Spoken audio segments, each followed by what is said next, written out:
Good morning, good afternoon, good evening, and good night, dear great Biafrans and lovers of freedom. This is Radio Biafra House of Service coming to you via the auspices of Radio Biafra London. My name is Mazi Jonathan Chinedu from our province of Biafra London, and we are here live and direct. Today is the 8th day of November 2025. Tata bo obochinkwo.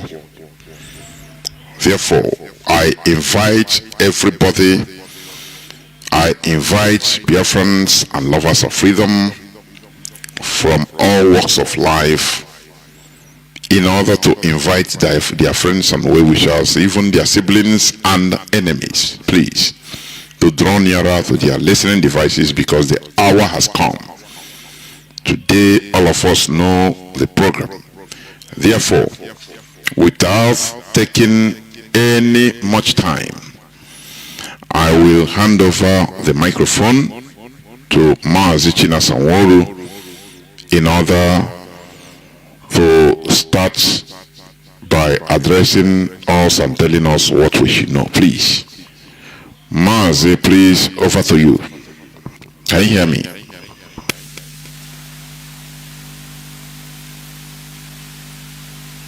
Mazi Nasa, can you hear me? Mazi Nasa, can you hear me?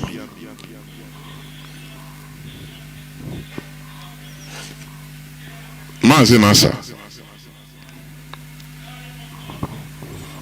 What is happening? Mazi, yes, you are speaking and you muted yourself. Please, unmute yourself. Go on, please. No, I didn't mute myself, but I didn't hear anything, the national anthem, nothing.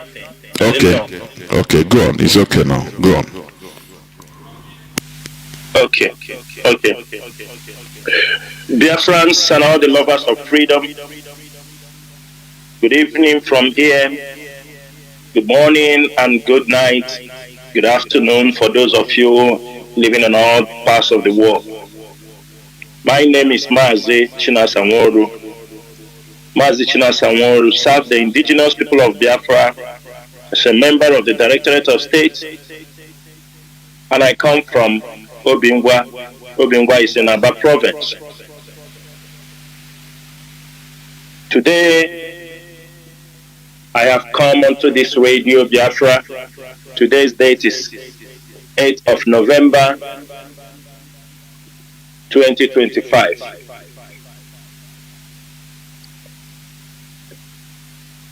I have come here to inform our people, educate our people, and try to debunk issues, fabrications, lies against this divine movement. Hold on a minute.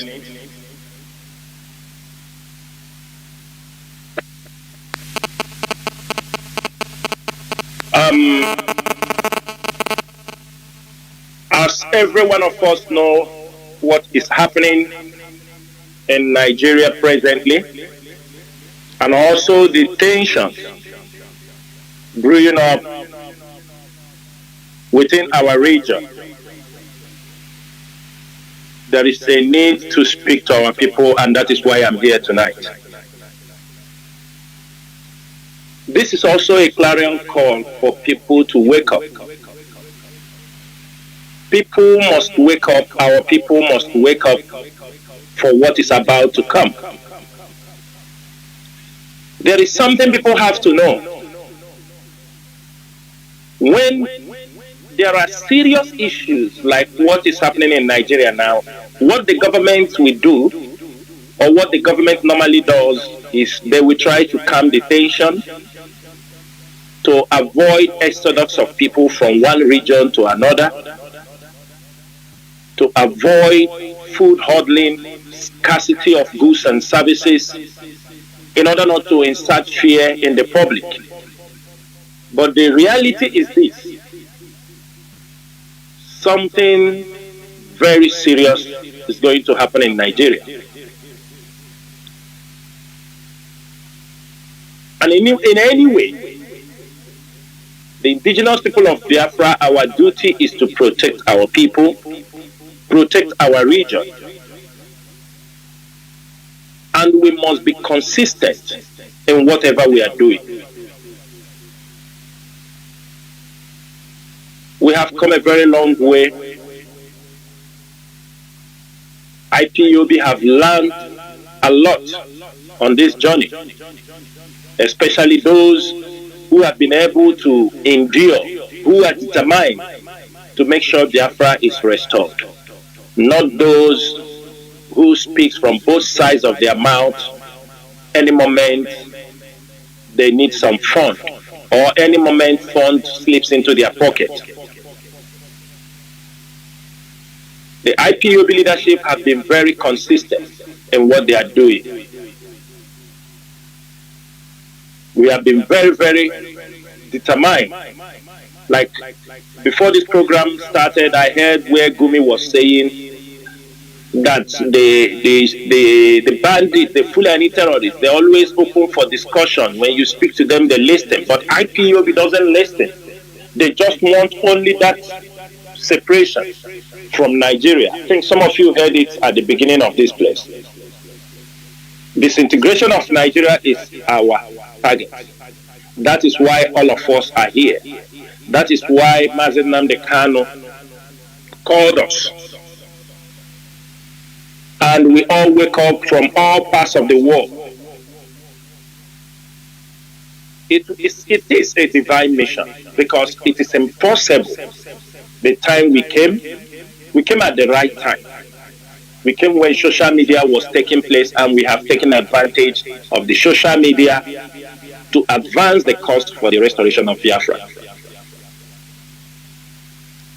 But one thing I want our people to know, day before yesterday, the leadership of IPOB have sent out a memo encouraging and urging our people living in the northern part of Nigeria to make hay while the sun shines.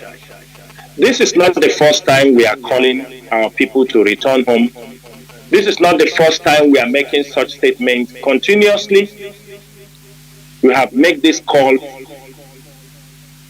It might not be the same time we are saying it, but there is a need for most of you to prepare.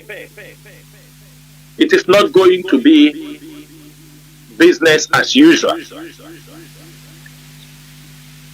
The world have heard what is happening in Nigeria. The world have got the reports of things happening in Nigeria. And IPOB played a very important role to let the world understand what is happening in Nigeria.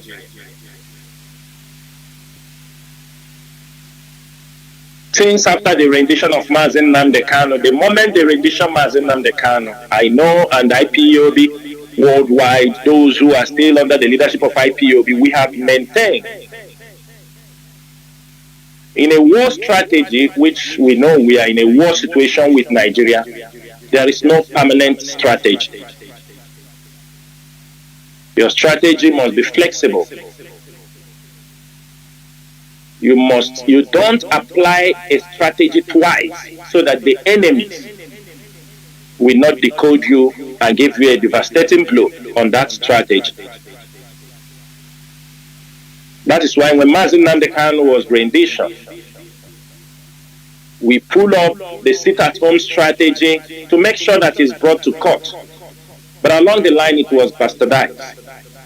And we tried our best. When we found out the government and the people, some internal infiltrators, want to use it to make money, we changed the strategy. And could it be we didn't change that strategy, IPOB will not be here today? We will not be here. Most of us might have been in jail. Most of us might have abandoned this struggle. But it's because it is a divine mission. Every one of you knew how we fought in the last 3-4 years. Let me say 3 years until the arrest of this Eperima in Finland. Every one of you knew that. Ask yourself, had it been IPOB did not stand to defend the image of this struggle, today, America will label you as a terrorist, because that is what Nigerian government was looking at. Most of you were there when these criminals were promoting people going to the churches to attack churches. They were writing letters to churches, and we were screaming. We told you people, this hand is not ordinary. Go to Enugu, go to Osun. Many places, pastors, they cut pastors trying to, and we were shouting here, we are screaming, calling them by their names, because we know these are Nigerian agents. Because in Nigeria, they like, as if it's happening in the north, so shall it happen in the south, so that nobody will have any excuse. One thing our Igbo people have failed to understand is this: that if Nigeria pushes you for a crisis in your region, because they already knew there is crisis in the north, in the middle belt, Boko Haram. So what they wanted to do is to make sure the southeast, the southern region, is also engulfed with crisis. So when you talk, they said it is everywhere.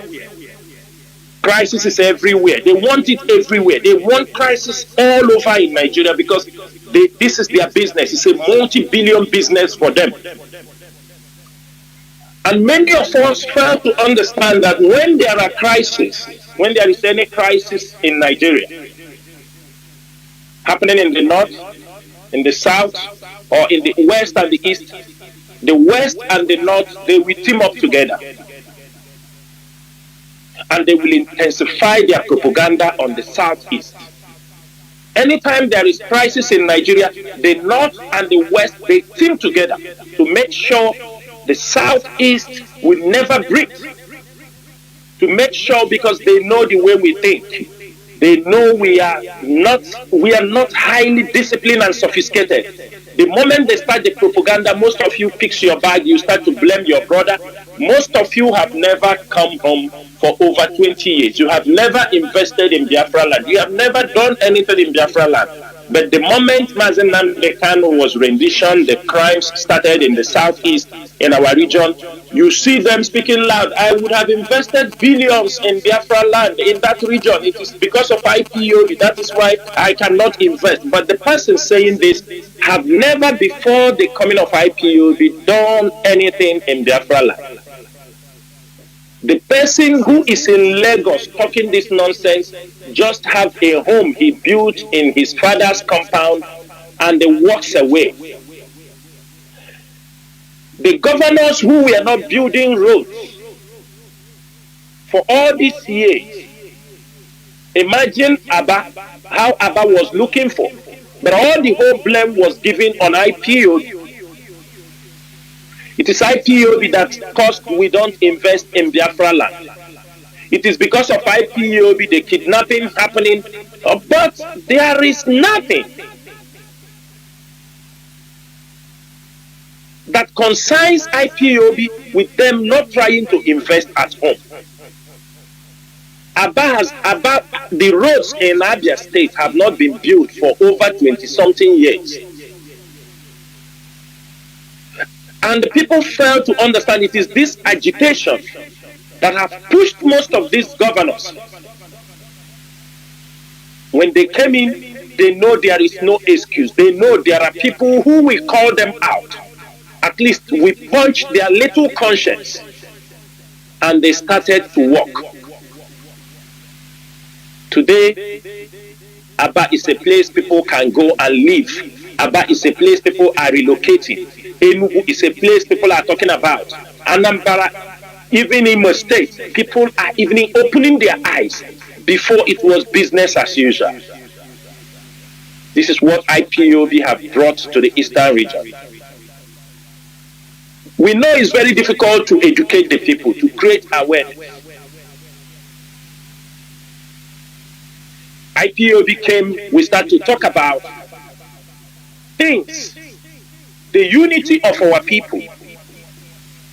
Sometimes people thought that IPOB will continue talking about unity. No.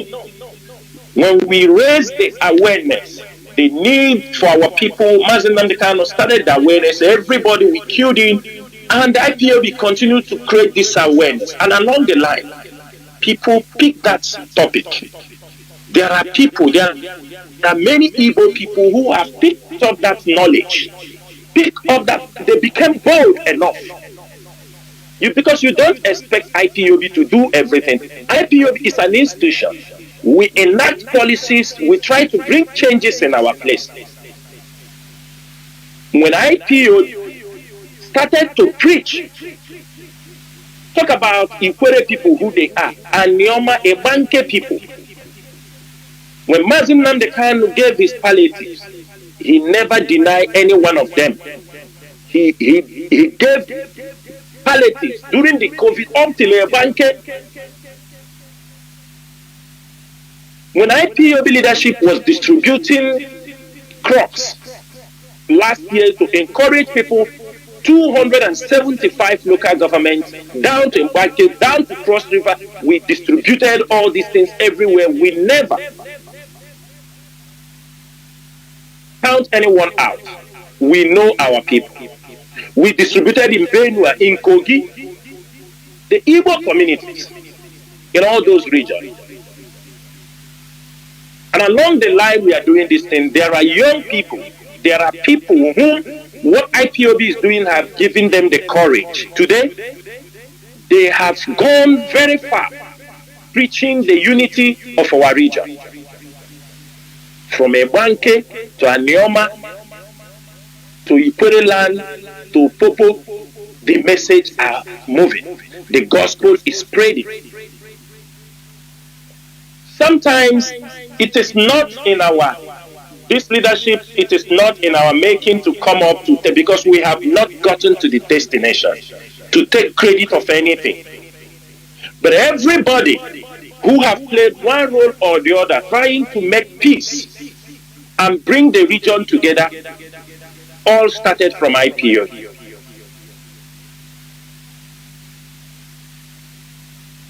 When IPOB picked on Saturdays to make religious awareness, education, some people did not understand it.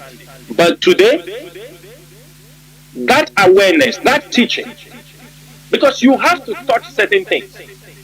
Is there no difference in Biafran land over religious miracles and abracadabra happening in our land? Today, are the pastors speaking anyhow again? Are they dishing out false hope, false miracles? Nobody questioned them. No governor, because all of them are the same thing. Are you seeing miracles walk in this, do this? Are you seeing their posters everywhere claiming what they know they were using to deceive the people? No. There is sanity in the region. The rascality of fake pastors and all these people in our land has been curtailed. Who made it possible? IPO. Today, no pastor can be so proud what he knows he cannot do, comes out in the public and starts claiming these were all confusion everywhere. They are creating confusion, no institution to caution them. No governor can caution them because they need them during their election time. No police, they pay police, they are going with the police. The DSS are securing them, those fake pastors. The ones that they have sold River Jordan, they have sold River of Beersheba, they have sold the nail that was used to crucify Jesus. Everybody, and people were clapping for them. Most of these things have been curtailed today by indigenous people of Biafra. At least they know there is somebody, there is a group of people, there is an institution somewhere that will call them out for their crimes.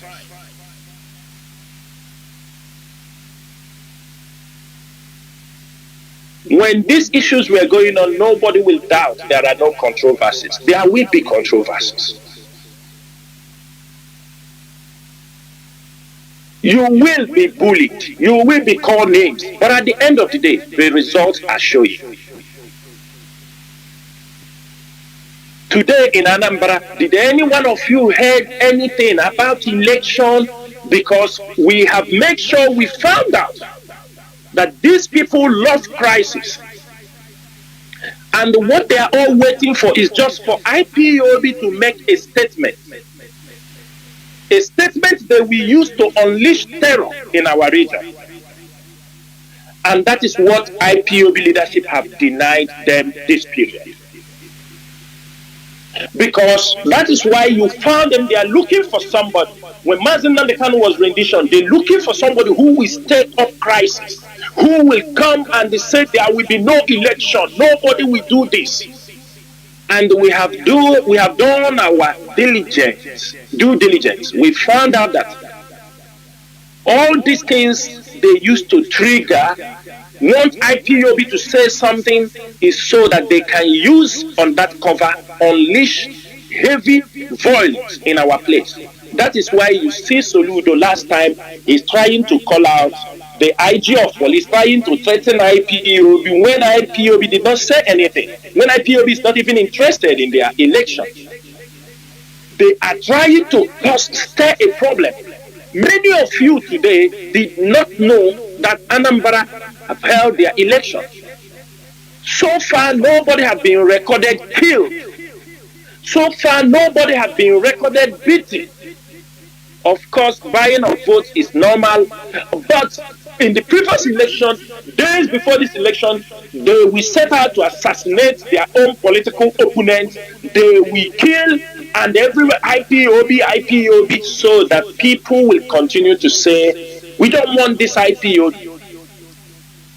I think the election going in Anambra is one of the most peaceful elections, and we have decided in subsequent Nigerian election, if it continues in our place, any politician who stirs crisis in our region will have IPOB to contend. Because now we understand their games. Just like the other guy from Abia State, the Benjamin Kalu, who is threatening fire and brimstone in Abia State come 2027. We are waiting for him, if that time will come. Because they love to set crisis everywhere. Kill the people, find somebody to call them, climb into power, because all of them are criminals. Most of them, as you see them, they are criminals. These were people in drug businesses. They were killing each other to make money. Many of them, I would say 90% or 85% of them, they were involved in one illegal business that always lead to killing when you fail. So that is the eye they came into government. They don't know what is dialogue. They cannot sit down and have a decent conversation, and that is why they cannot face IPOB till date. Because IPOB is here. Gumi said that IPOB is very stubborn. They don't want, government want to discuss. What are you discussing? If you want to discuss with IPOB after decades of agitation, you must come with something tangible on the table. You are not coming to exchange money bags. If that is what you people were doing, or with some people, it will not happen this time. If you want to discuss with IPOB, you come on the table with tangible things on the table. Don't think that IPOB, you come to exchange money bags and think you have. That is why they cannot come to IPOB leadership. That is why. People have died in this struggle. And that is why people must protect IPOB. If you are an Igbo man, if you are a Nigerian, and you are an indigenous person, and you are fighting for, you want to be free, you must protect and support IPOB. Whether you are from the Middle Belt, you are from the Southwest, or you are from the Southeastern region, IPOB need to be protected. IPOB need to be protected. Many of you do not understand what IPOB are doing, what IPOB members are doing for the betterment of Biafra land. And I have told most of my comrades that this battle is not a one-way battle. Sometimes some guys use some words on the street. They say, as long as Nigeria is concerned, we have over 1,000 tools to fight Nigeria. And they just witnessed one. All this strategy would have been unleashed long before now. But it's because of how our people allowed them to use, trying to disorganize what we are doing for 3 years. At the end of the day, it is not a crime to fight for your freedom. Self-determination is not a crime. But don't, because you want to fight for self-determination, you start to commit crimes against the international laws. That means you have crossed that thin line. Those who are leading any struggle must be sensible enough to know the boundaries, the difference between Ebe and Ebe. If not, you will be trapped.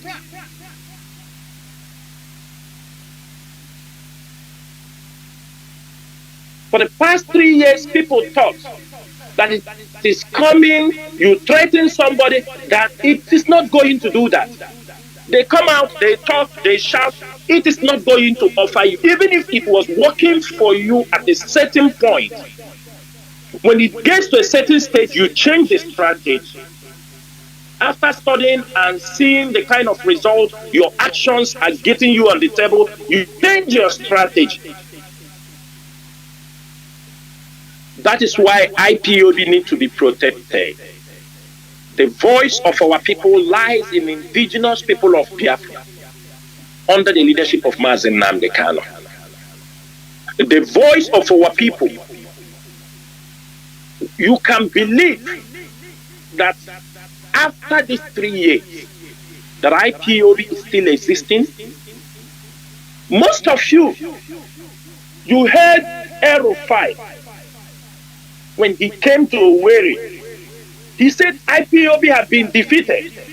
Most of you can go and Google his public. And when he came to Owerri, he was telling them that IPOB had been disseminated. They have killed their commanders. I look at him, I said, this man, I thought he's even intelligent. I thought, as the National Security Advisor to Tinubu, that he should know better.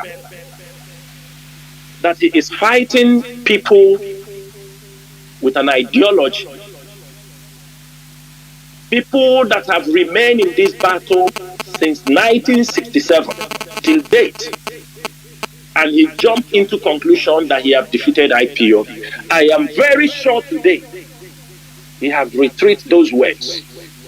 Because anywhere he goes now, they cry IPOB, IPOB, IPOB is the one doing these things. They know they are government. They know the people who are hitting them on the head. They know very well. Today they call us a separatist group. They're not going international to call them a terrorist group, because that is what they wanted to achieve when they were using this criminal in Finland. Sometimes I do not blame all our people. I do not blame those who followed also the criminal. I do not blame them. Some of them, I do not blame them. That was Nuhu Rebadu, not Arufai, Nuhu Rebadu. I do not blame them. Because many of them lack information. Many of them lack complete information. What they know is that there is somebody who is talking about Biafra. Of course, because our people are very, very emotional about Biafra, you see them jumping up for Biafra.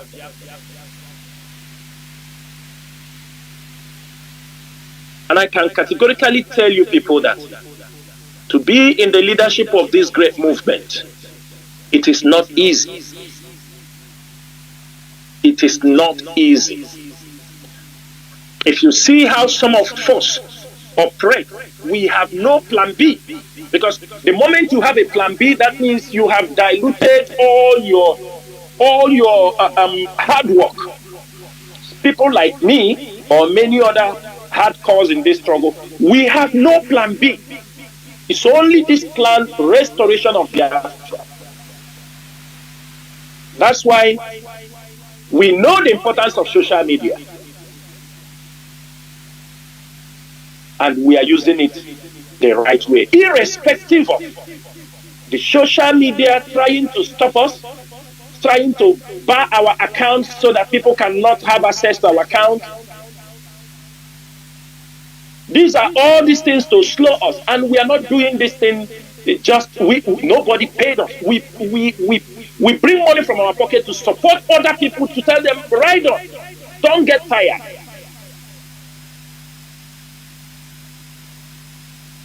Some of us having a coverage of 12, 13 million people to view our post in a couple of 20, 25 days, 26 days. And we are setting, we want to reach a staggering number. And that is what we want everybody.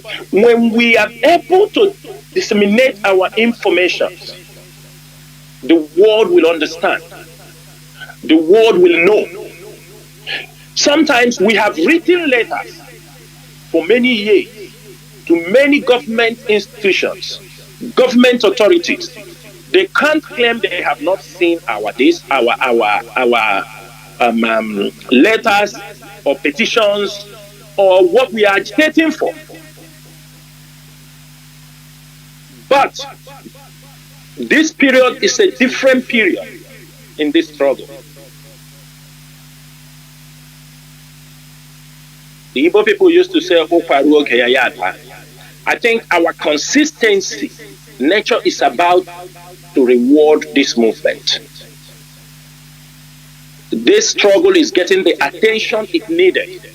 And that is why I said we must protect IPOB. We must protect IPOB.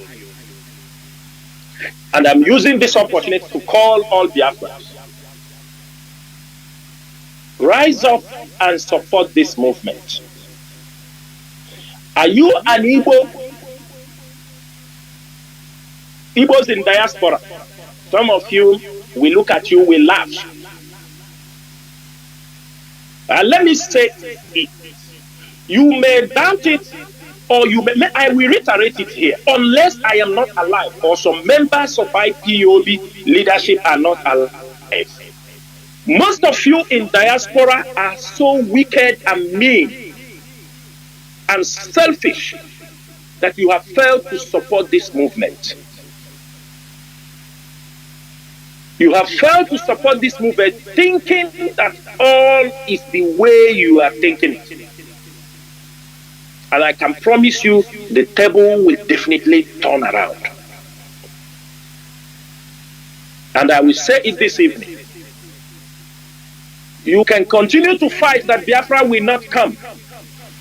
But it is not in your hand, because for you, the only thing you will do is you can sabotage us, you can come and speak on your Facebook, you make YouTube, you discuss and you talk. After talking, one thing I have to promise everybody is that if you live in diaspora, Biafra comes tomorrow, you will find it difficult to step your foot in Biafra land. We will put this policy down.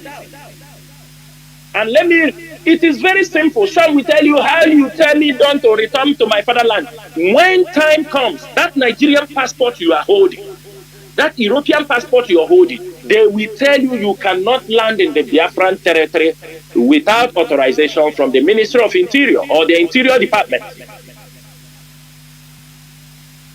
And you will tell us how you have supported this struggle. It's a letter, one letter to the IATA, the airlines. When you come, the way you used to travel, they check if you have a free visa. You said, I am Nigerian, I'm coming. They tell you, no, you need to get a visa. You need to get approval to arrive in that region. Okay, Go and write it. Today's date is what? Today is 8th November 2025.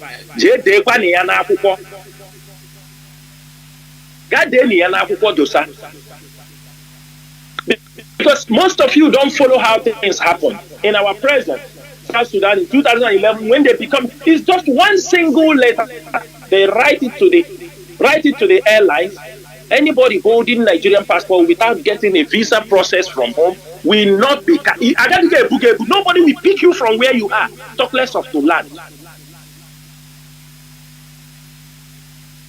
Few people are in diaspora for years maintaining this struggle. Some of you who have dubious behavior are using it to cash out. You're using it to cash out. You're using it to make money. You're using it to make mockery. Why people die for this struggle. Instead, even to give ordinary moral support, you cannot give. What you will do is you sabotage. You better take money from Nigerian government, 50,000 to sabotage IPOB.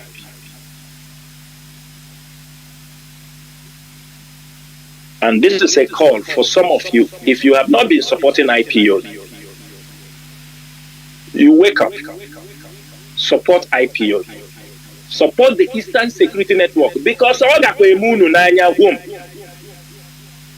what is about to come, you cannot contain it.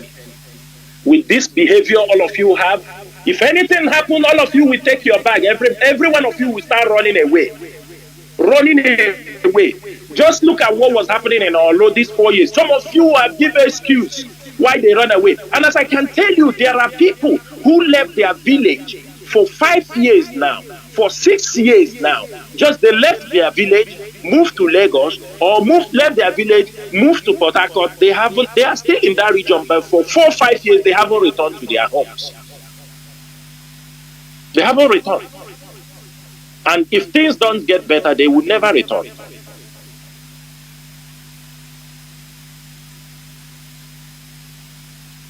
For now, why it is paining you have not returned is because you are not part of this struggle. Some of us are already in exile.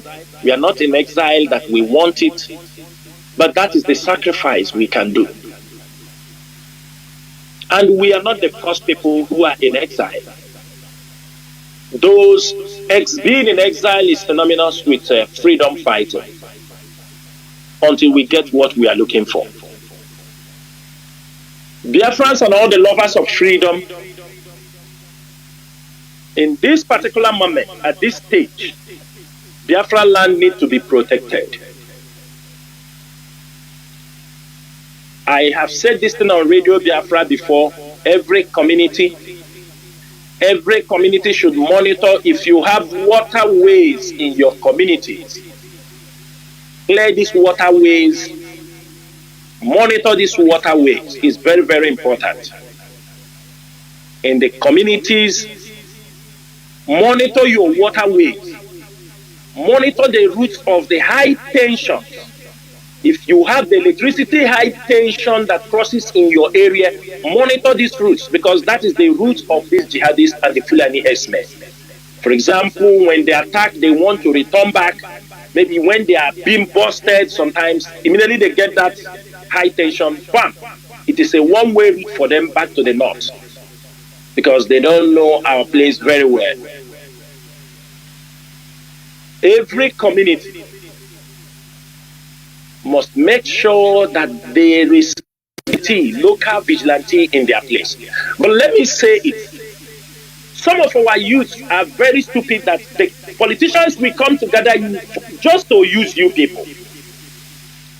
They will use you and they will start telling you, look for us where IPOB members are. You are causing problem for yourself. Because they recruited you, they ask you to look for. You know, sometimes there are certain order we don't want to give. Because we have given order, we know the consequences. We have realized the power IPOB has.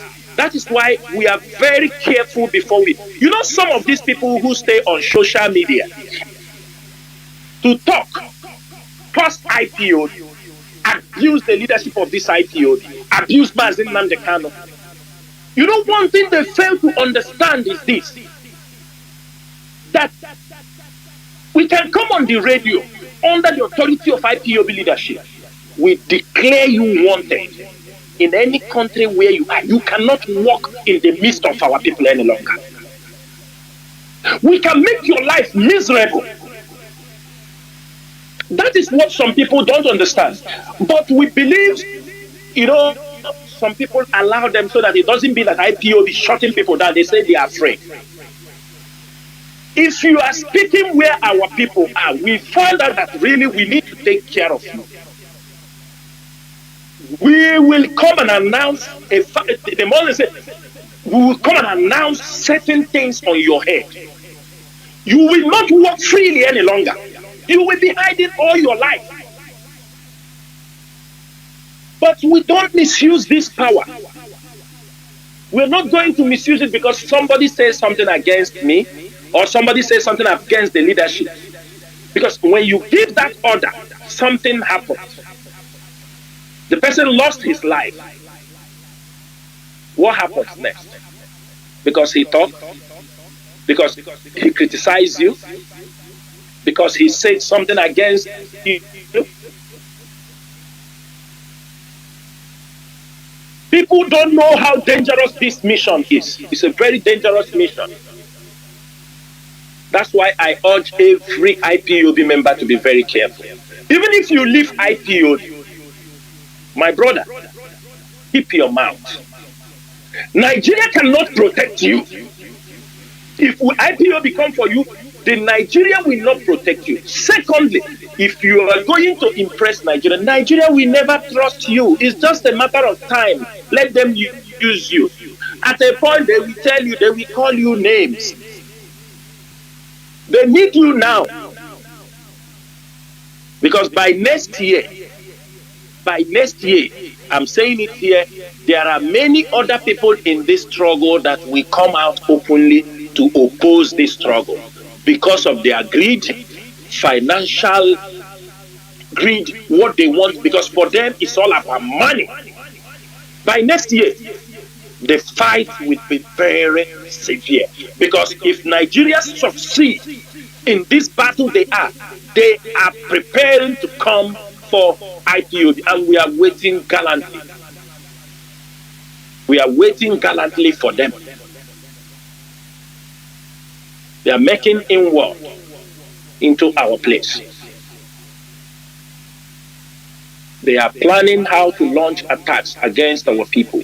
IPOB members are their targets. I have said this thing, people are not.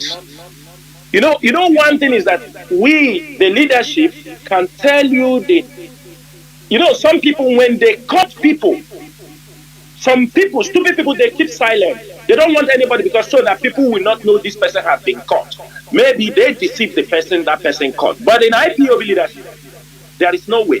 If anybody is caught, if anybody is picked, the report will come to IPOB leadership, because maybe he left a father at home, he left a mother, he have a wife, he have children. IPOB need to take care. Maybe the father along the line is in the detention, the father can die. IPOB have to come and support to bury the parents. All these things. That is why we can tell you the number of people that are being picked in Biafra land.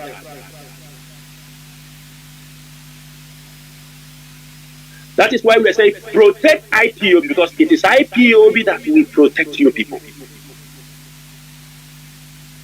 IPOB have released a memo. The Southwest governors released a memo telling the Yoruba people, the Yoruba nation, the whole Southwest, to be on high alert for the eventuality of what Trump is about to do.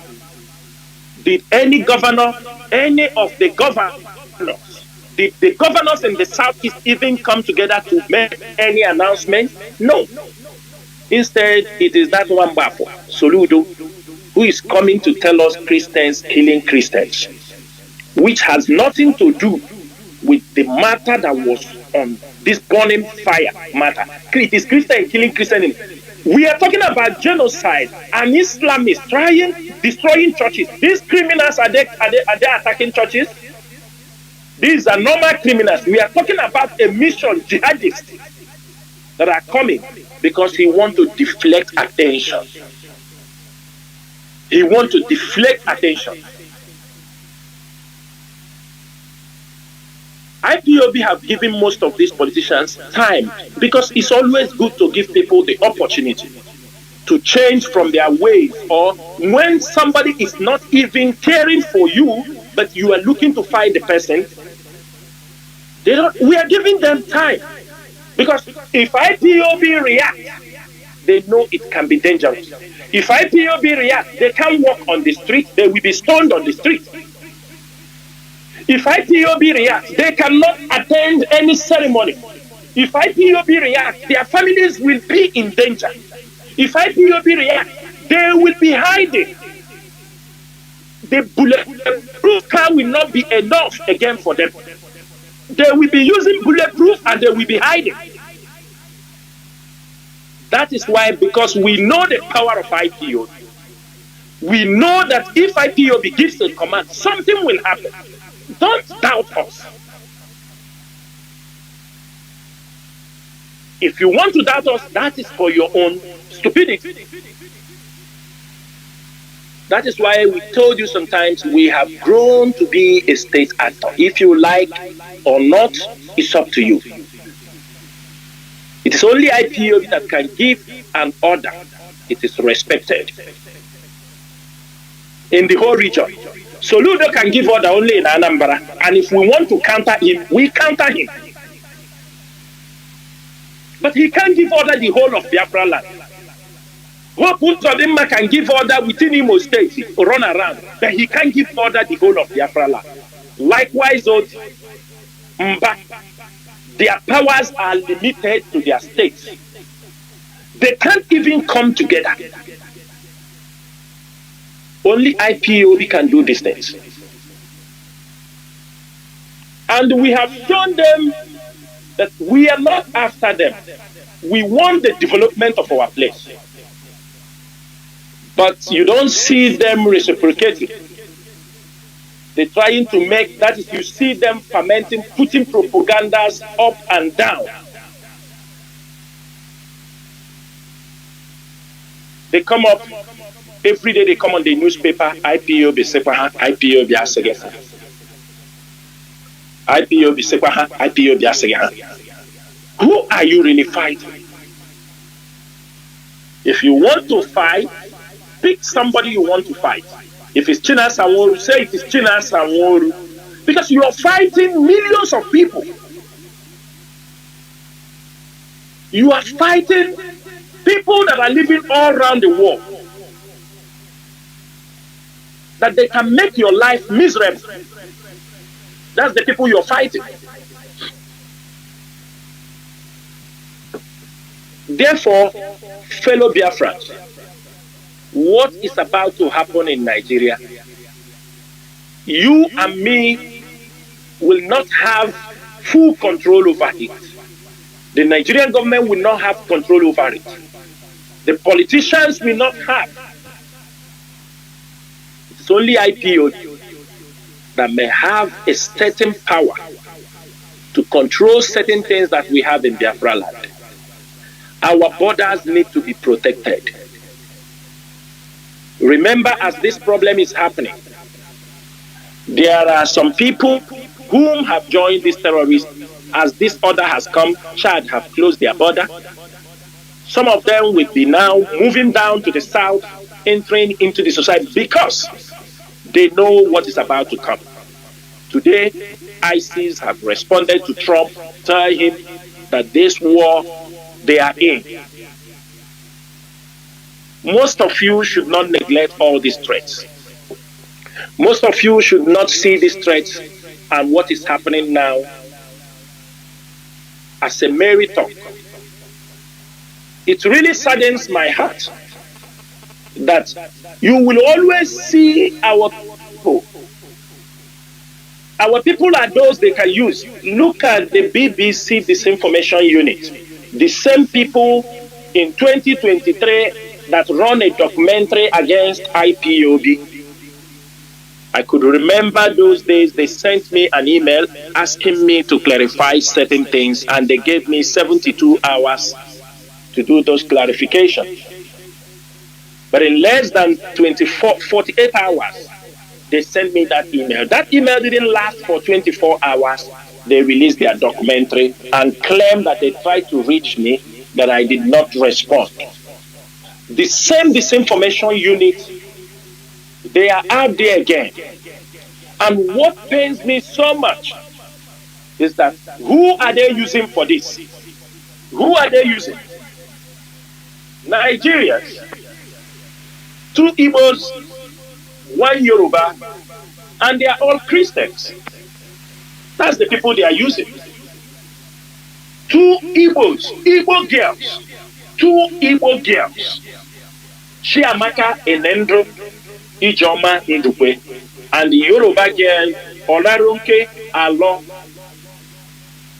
You see these small girls that I'm sure they have not even bathed very well. These are the people the BBC is using to counter what is happening in Biafra land. And I'm sure some of them are in UK or they are somewhere. They are the ones they are using to counter what is happening in our place. They call them disinformation unit. Here BBC natural, they go see them all. That's in where BBC they look for. They will see it. And I'm happy that Trump knows they are fake news, and he has reiterated again that BBC, they are fake news. We told them what you did to us in 1967 to 1970 with your propaganda, Igbo coup, civil war, denial of the genocide that happened to our people. It won't happen again unless this generation of Biafrans are not alive. One of the most important things we have to know, IPOB have laid a foundation to free our people. The foundation has been laid, and it is our duty to bring it to fulfillment. Biafra is being discussed around the world. Even Nigerian government have now calling out Biafra, crying for unity. Which unity? These things are made possible by IPOB. We did not shoot a gun. Now, if you come to the IPOB media, we have made it as a policy that we will project Biafra where everybody will be talking about Biafra. Nobody will be afraid again to mention about Biafra. That is our target, and we are getting there. We want even the policeman, the soldier, when you talk about Biafra, he keeps his gun and talk about and make argument. We want to bring this issue in the mind and the mouth of every Nigerian, every indigenous people. The discussion is now. The dialogue is now. The disintegration is now. The referendum is now. We want every radio station. Nigeria cannot stop it because the problem is now facing in their faces. Do not listen to those who are trying to downplay what is happening. Don't worry, we are going to do this. How? How they are going to do it? How? How are they going to do it? Tell me how they are going to do it. We don't want, a couple of years back when we started, Mazi Jonathan Chinedu started. Sometimes people say Biafra is this thing, is dead. Biafra is that. No. Every movement, every struggle has stages. There was a stage we were creating awareness. We do everything to get attention. Now the attention is there. The world now knows. It is for us to move to the next stage. How do we strategize? How do we pick out things that we can use and launch attacks against the Nigerian government that we sweep them off the carpet? How? And that is what we are trying. And we are doing, and we have lined them up. We have lined them up. Those they are paying money, who told them, don't worry, I destroy IPOB for you, I do this thing, they are wasting time. People come to you, take money, you give him data, he go and rent house. He go and say, he come out in social media, Nnamdi Kanu is this, IPOB is this, I destroy IPOB. Who are you even challenging? You're challenging who? You are challenging an institution? Or you are challenging an individual? You are challenging Biafra? And the people should know it's only IPOB that can do this job. Forget about sometimes people say, if your politicians have not said anything, they will never say anything. Most of them are cowards. They will never. Some of you said, sometimes, people come, they take credit, but we don't want to, because sometimes they are dragging for validation, and because when you see them claiming credit, the next thing that follows, they want to use it to beg money. Did you see what I have done? We need money. No, IPOB, we don't claim those kind of credit. Some of you will see Ojukwu wife. Oh, Bianca have gone, he will get I swear to, in the name of Chukwu Okike Biafra, that as Bianca was given that position because of agitation, Bianca have never talked. Anywhere she goes, she has never opened her mouth and mentioned Biafra. She's wrong. Many diplomats have confirmed it, that you talk about Biafra. You say this is the wife of your leader, Ojukwu. But we have met her, we have talked, but she never mentioned Biafra. She never even talked about it. But some of you on social media are celebrating her. You say, oh, tomorrow they come out to take glory of what other people are doing. And I challenge her, let her tell me where she has. I mean, the IPOB through diplomatic means they said is the minister of, we have met her, but they say she never in her life, even she can even deny it, that you don't know about Biafra, that woman you see. But some of you are there. Oh, Biafra, una name credit to people who don't deserve your credit. You give credit to people who pick up the money. You give them credit, they go and take. Most of the Igbo politicians are making money, taking position in the name of the agitation. They are making billions. I'm going to crash IPOB. They give him some billions, he come. After that, he go. You see, Ojus Okalo started it now. Him and EFCC now. This one also, Benjamin Carlo have come again. Oh, I'm going to do this, I'm going to do that. If you touch him now, people will say, oh, hey, they're pushing the politician. No, but I know none of them is doing anything for you. However, many of them conspire to make sure that Mazi Nnamdi Kanu remain in detention. Forget about all their, you understand me, all this talk they talk. All are rubbish. None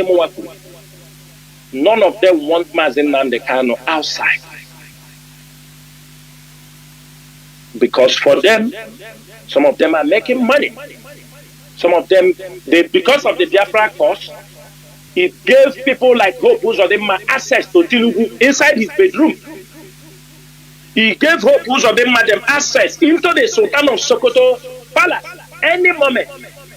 Immediately tell them, oh, it's because of this IPOB flow, there is some intelligence report we need to share. They say, come. Because Sultan of, these are what they want to hear. These are what Tinubu want to hear.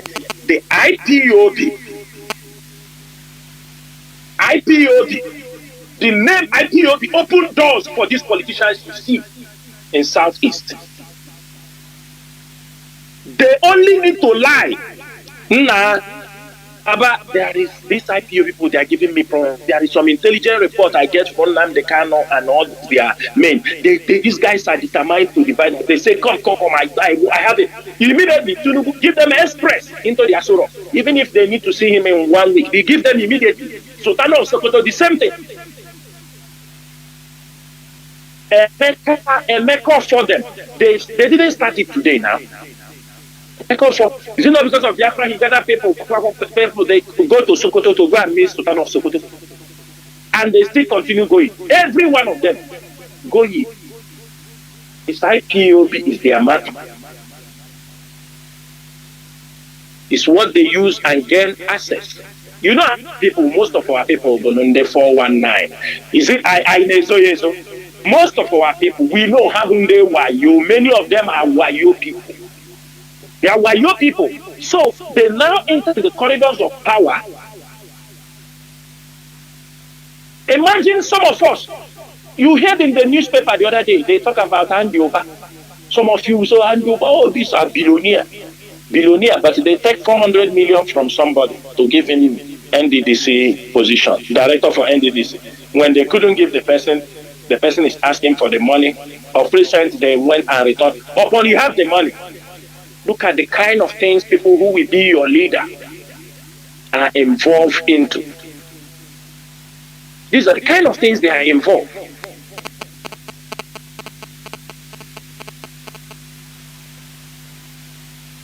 The main issue here this evening is that you have to support IPOB. Forget, we will have some people who will attack IPOB for one thing or the other. It is normal. Don't get distracted. All the IPOB media, you can bear me witness what I have told you a couple of months back. Are we getting results? I told you, leave these people that are yabbing on the social media. Focus on the work. Move to the higher level. Today, what is happening? They have no topic to talk. They cannot match the discussion. They cannot match the geopolitics. They cannot match. They don't even look beyond where they are making that program. The only thing their eye is na phone. After talking, they call the people, Oga, I don't do them shaggy. I boss alam na social media. Don't worry. That is what they do. The next 2-3 days, but they want equipment. If they say we need one equipment, if we use it now to broadcast, we will finish IPOB, finish Chinasa Nworu, do this. I say which equipment? Or say I got the equipment here. Achobego, Akubakwara ye with it.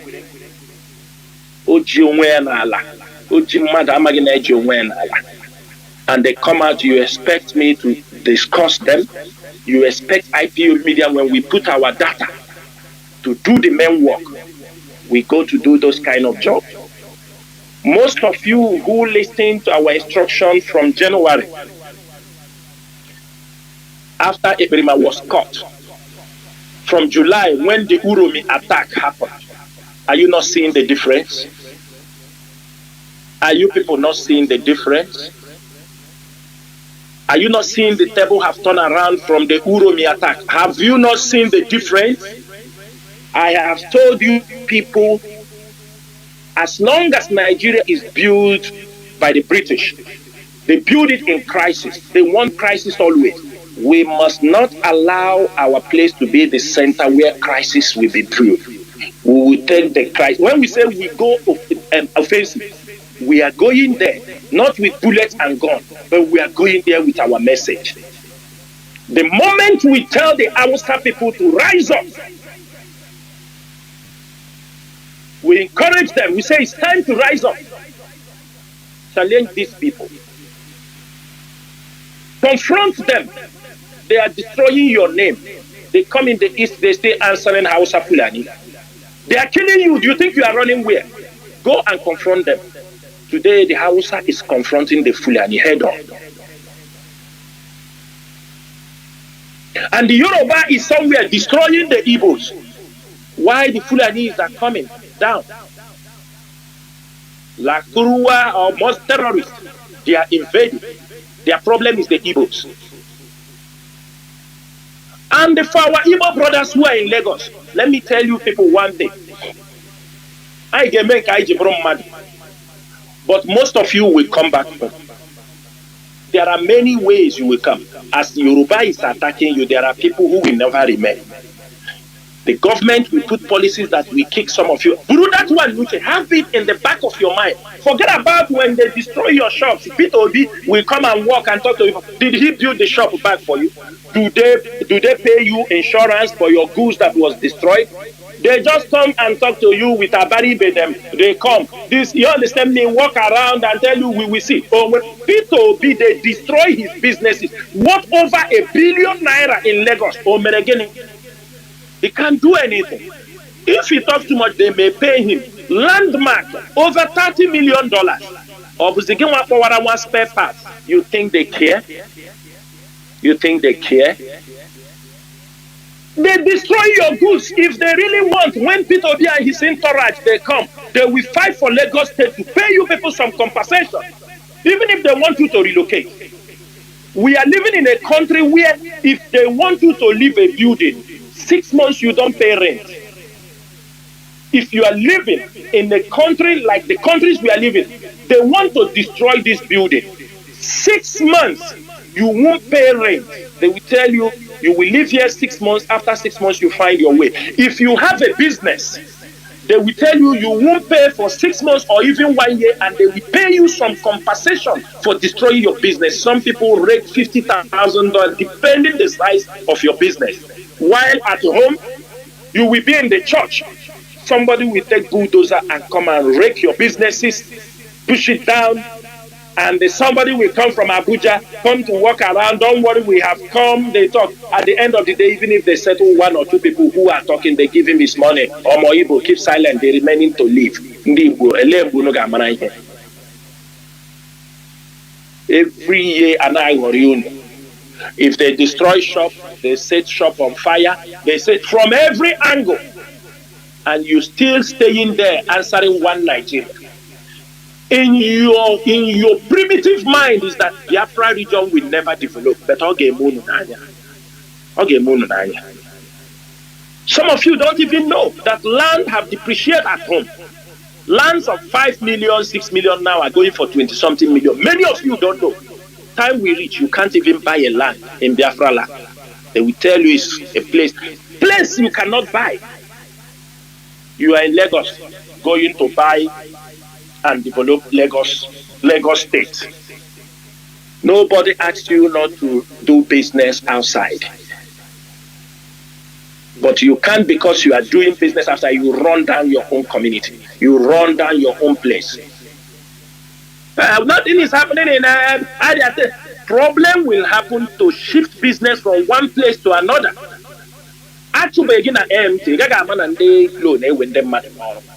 If UBA have not sacked you, you will not go to look for another job in Fidelity or in Zenith. They must kick many of you. Some will return voluntarily. Some will return because their businesses have been destroyed. Some will return because they cannot meet up. Some will learn from what is happening and they return on their own. All those things are catalysts that will push our people to come home. And that is why IPOB want Biafra land to be peaceful. Because they don't want Biafra land to be peaceful so that most of you will not return. That is why we must take this crisis down to that place. We must come to their places to open the eyes of their people. We must raise those agitation. We must. Nothing will stop it. We must. As they were handling the Fulanis and the Hausas fight of Fama, then the Christian genocide arrived. There are issues that are coming up one after the other. IPOB have not tabled, we have not tabled our own, We have not tabled the killings in Biafra land. Because you know, when they kill, they forget. But we keep the record. As they are killing us, some of them have forgotten that they killed people. So, we killed them 300 people that time. They don't know we are keeping the record. Through their publications also, we are keeping the record. Through the court papers, whom they caught. And until today, nobody, they have disappeared them. We have them. And tomorrow, when we compile all of them and give to the society, they start to ask, where did they get this data from? Where did they get it? So when you were killing them, you don't know they were humans. You don't know somebody is taking record of those things. Mazi Chinedu, I will stop here on IPOB so that if you have any questions, you ask me before we go over the protection of Nigerian Christians against Fulani and Islamic terrorism. Ndewo. Mazi. Honestly, something I want to emphasize and add there is the need to support this struggle. Many, and as you said, Mazi, there are now many mushroom X species created by mostly in the when you enter some of all these species, you start crying for some of our people. I was in one today where an Igbo man, listen, an Igbo man was berating, insulting IPOB, saying that he will make sure that IPOB is destroyed, that Mazi Nnamdi Kanu should be killed. An Igbo man. Do you know what happened? Somebody from Edo came up to speak, started defending IPOB, that no, what they are doing is also good. Mazi Nnamdi Kanu committed no crime. From somebody from Edo, a Benin person. He said he's not an Igbo, and that check is true. So, Mazi, how do we even educate or inform? You know what they continue doing? They're saying, because that is the propaganda that IPOB kill people in Osun. IPOB kill the people in Osun. And we have told them countless times that this is Nigeria government ploy and false flag operation. Mazi, please, there is a need for people, mostly in the diaspora, to support this struggle. If you can also go a bit deeper, a bit, or shed more lines, lights before entering, please. Mazi, please.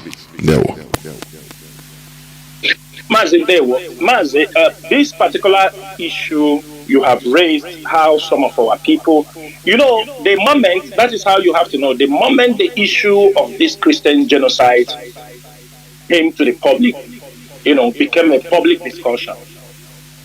I saw some of those are the people they give 10,000, they go on social media, start IPO, kill this person. The person that is doing it out of the hate for IPO.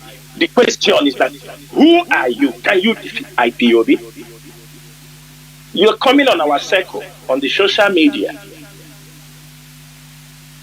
The social media, the cable, the Nigerian cable. I am not the one who said it. The Nigerian cable made a research. They carried out a research with their investigative journalists and found out that between the month of July and October, that the IPOB media cover pushed 20,000 tweets to reach 2.83 billion people. That means how many months? How many months? Then they say that 12 times the size of Nigeria. 12 times. They say 12 times the population. That is what they said in certain IPOB cover. And like I told you, somebody like me, other media, IPOB medias, we have wide coverage. Forget about war, Facebook. If you go to your professional dashboard, you will know. Some days, look, imagine sometimes I make a post. You see only 1,000 share or like, but if you go to your professional table, you will find out that you have reached up to 5 million people on that day. This is a big number. People can be talking rubbish, but what are you dishing out? Those our people continue to be those, either they are natural hate for Mazi Nnamdi Kanu, their hate for IPOB. Mazi, there must be people who will oppose, but it is our voice that matters. Do we have facts and figures? Is there a reason why Nigeria needs to be disintegrated? Of course. There is. There are many. So sometimes, Mazi, those people, what I will tell you is this. We engage them. And I'm sure by the time we engage them, there are people we have through the Biafran regional affairs. We have seen people that have come there when they get the real fact. You see them, they backtrack from what they are thinking or what they are planning or what they think. So that is the reason why we must always engage them. Even though the ones that have that hatred against Mazi Nnamdi Kanu did them nothing. He did them nothing. They might hate him because of everybody have the way God created them. They might hate him because of the way he speaks. They might hate him because he championed the division of Nigeria. They might hate him for any other thing. That is their own problem. But is it championing a right cause? It's a right cause.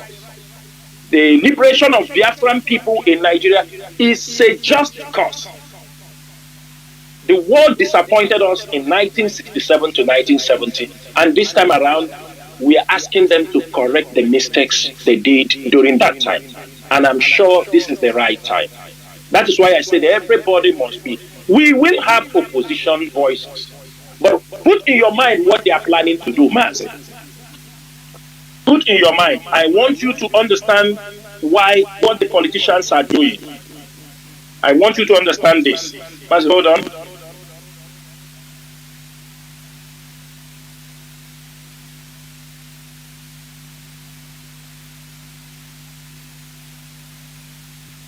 You know, what the politicians are trying to do, they are recruiting people. Because some of them know Biafra is coming. Some of them know very well that things have changed. So what they do, they are recruiting people they will use to oppose IPOB. So that in case it comes, it will fall in their hands, the same corrupt people. You understand me? The same corrupt people. You know, many of them, if you don't support IPOB today, when we are in this point, there is a point we will come to. Anything you bring to IPOB, we will walk you out. The time is coming. Now that IPOB is in a serious need for support, there are times you will come. When that from a support, we told you, keep that your support. Use it to feed people in your community. Don't bring support to IPOB. Because we know most of them don't come. I know most of them don't come with genuine heart. They don't come with genuine heart. They think everything is you can buy with money. Mazi, you know, there is an Igbo behavior that it is normal within our people. For example, somebody may be committing some rubbish. Your wife is having maybe your daughter is getting married, or you are celebrating something. He will now bring you some drink, some gold, you don't know you have an intention. After those celebrations, he will come back again and tell you you have a problem with this and this. And he expects you, because he gave you drink, he gave you 200,000 in envelope, that now you will be in his support. That is what many of them do. And that is what many of these politicians do. They don't come to you. I used to tell people, it's better let our people, businessmen, all these people finance the struggle, not the politicians. Because any politician that will come to support you, they want something, they must want you to come and use you for thuggery or to make for election. And IPOB is not for those rubbish. We are not for those rubbish. So, you see all these people, they are setting up also something that in case IPOB tomorrow they succeed, they want to have some people who will speak for them, who will challenge IPOB for them, because for them, they will not challenge. But one thing is this, there will be a time, and the time is coming, that anything you say, you risk your life, because I am sure people will hunt you. Because of the suffer and the things we have passed through, people will not take it lightly with you. The time is coming. And I'm saying we must be ready. First quarter of next year, we must be very ready. And as the governors and all these politicians are also joining with the federal government, because they are trying to uproot IPOB, so that in case we fall back as a regional government or fall back for Biafra full freedom, that they will have a stake, that it is going to be very difficult. They have to know that. they have to know, Mazi, do you see, since the rendition of Mazi Nnamdi Kanu, do you find out that this is the first time since after we defeated these people, because the government didn't want us to have a visible project. They wanted us to be fighting inside. They wanted to run all the confusion. When you go to some diplomatic issues, they will tell you, you people are not one. These people say it like this. This person is this one. This person is this one. This person is this one. Why can't you people? They don't know this is, of course, some of them understand this is government planting all these agent provocateurs to upset and discredit the struggle. They don't want IPOB to stand as an entity. That's why they can be there. They appoint somebody as IPOB leader. They can wake up, they appoint, because they want to destabilize the struggle. They can go to advise, but when you come out, they tell you, no, this person is now the leader of IPOB. Why we are trying to put the family, they don't want stability. They don't want stability. They don't want IPOB to be stable. That's why they put all kind of confusion in IPOB. Today here, tomorrow there, so that people will say, you people are not in unity. You people are not speaking in one voice. Mas, thank you so much. There, Mazi, thank you very much. And Mazi, I think this time you enter into the second point about the... Okay, Mazi. Yes. Our second point here is the protection of Nigerian Christians against Fulani and Islamic terrorism by the USA government is a welcome development. That is what we want to say. When we say it's a welcome development, that means they're on the right track, because the United Nations have that authority to protect people that are being persecuted. They have this power. I'm not the one who gave it to them.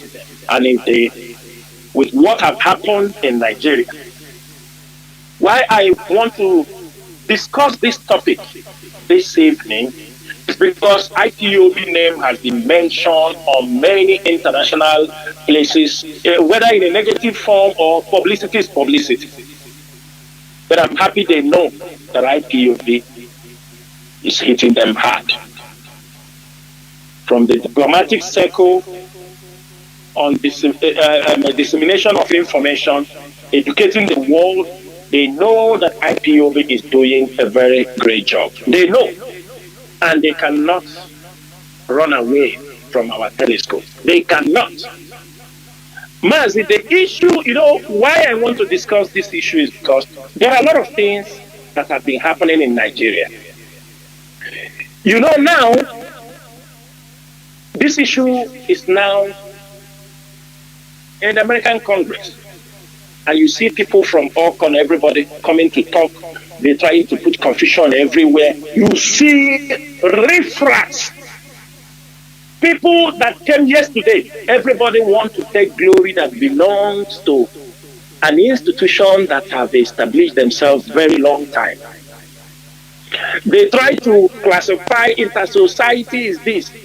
Inter-society was formed in 2008, before IPOB formation. People supposed to know that. Before IPOB formation, inter-society was there. And during that time, when formation of IPOB, we were also using some reports as a legal entity.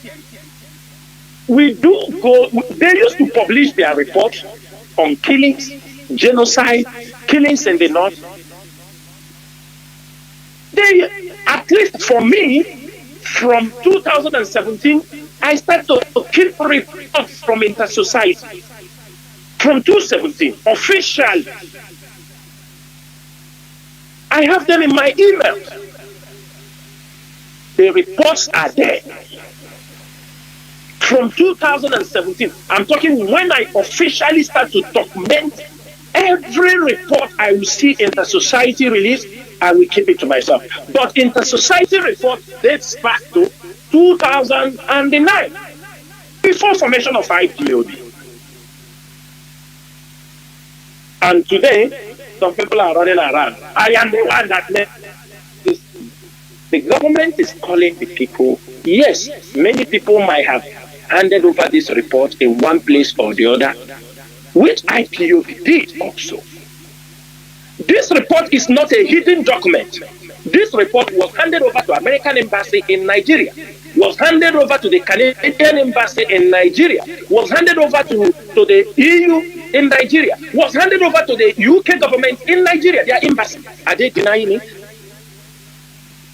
All of them got this report early this year, by January. In Europe, in many countries, many institutions, they got this report. The question there is this, that Nigeria is talking about today. I want Nigerians, those Nigerians who are coming out to defend, you see pastors talking rubbish, let me ask them, can they define genocide for us? How many people will you kill before it is called a genocide? How many villages do you need to kill? Do you need to destroy before it is called a genocide? How many churches do you need to burn before you can see it that there is a mission to Islamize communities, Islamize towns? How many villages do the Fulani terrorists have to rename from their indigenous names to the Islamic Emirate names before you know there is a genocide? Because this is what I want many of them to answer. Because when they talk about genocide, right even before formation of even inter-society, the killing of Christians have been there. From Metasena to Kaduna. I think I saw a video today which I posted on my timeline. A pastor who said he was the one who conducted a mass burial of 2,000 people massacred in Kaduna, in southern Kaduna. Another one, 300 people. I am asking the Nigerian government, I am asking all those saying there is no Christian genocide, how many people do you need to kill before it will be termed as a genocide? How many? Is there an intent? Most times when people are kidnapped, these terrorists kidnap, if they kidnap Muslims, they release the Muslims. In most cases, they release them. Some of the Christians, they never. Even if you pay them ransom, they refuse. Leah Shabi is an example. And I want to say this thing. Some of them making this narrative that not only Christians are killed, Muslims are killed. The Muslims that are killed are those, they accepted their Sharia.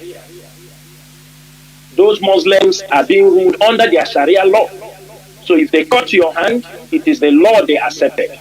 If they kill you that you are not practicing Islam very well, it is the law that they have accepted. They enacted this law. Then some of them that are being killed, they accepted this law in the northern Nigeria. Every now and then they destroy businesses, alcohol, shops. They destroy businesses. These people, some of them that are being killed, these are also part of the people who accepted the Sharia law. So if I should, because you are a woman beater, or maybe you normally abuse your wife, beat your family, you beat your wife, you kick your wife, then if you come outside, you kick my wife, kick my family members. If I talk, you tell me, no, leave him. He used to beat his wife. So for that reason, he don't only beat your wife, he beats his wife also. Mazi, who accepts this kind of analogy? Who will accept this nonsense? Is it our duty to defend those who accepted the Sharia law? Are we Muslims? They accepted their Sharia law. How many states in the north are being ruled under Sharia? If they misbehave, they have this. If they are not practicing this thing, they can also kill them. It is what they have accepted, and it should not be used to equate. Mazi, sometimes, if not IPO, many people will never speak up. Come to social media, come to X, come and see. People are speaking up. Is it in Guzo, in southern Borno State? I of course, I lived in Meduguri. I studied in Meduguri. The southern Kaduna, the southern Borno State. No, many of you do not know that 30 to 35% of that Borno State, they are Christians. They are Christians. The Nigerian Mazi Daniel Buwala that is talking is from Borno. Today, and today Daniel Buwala is telling us he's a pastor. Imagine Daniel Buwala in his own region where the Christians, the 30% or 35% Christians, that is where the Boko Haram set their camp. They tell you that 106 churches, 143 churches has been burned down, destroyed, killed many people, family communities have run out. That is where Boko Haram has their headquarters in Borno State. Ali Ndume, was he not a Christian? His mother is still a Christian till today. His brothers and sisters are still Christians. Apart from one of his sisters, who is Diana, who finally changed to Muslim, presently answering Aisha. Ali Ndume, his uncle, is the Reverend Father. He's also the president of CAN. Ali Ndume was a Christian before he converts to Muslim. What are they talking? Daniel, do you see the kind of people they are using coming to defend them? That is why they, like as he's defending, you see Daniel Buwala, that is why he's in the government. So that he will be the face going everywhere to defend Christians. Where are the Muslims? And I ask our people, throughout Buhari's government, all the security chiefs, from the military down to police, they were all Muslims. For 8 years, people were massacred, people were destroyed. How many of them allowed any of this report to see? They were all being threatened. They are not allowed to say these things. They are not allowed to even talk about what is happening to them.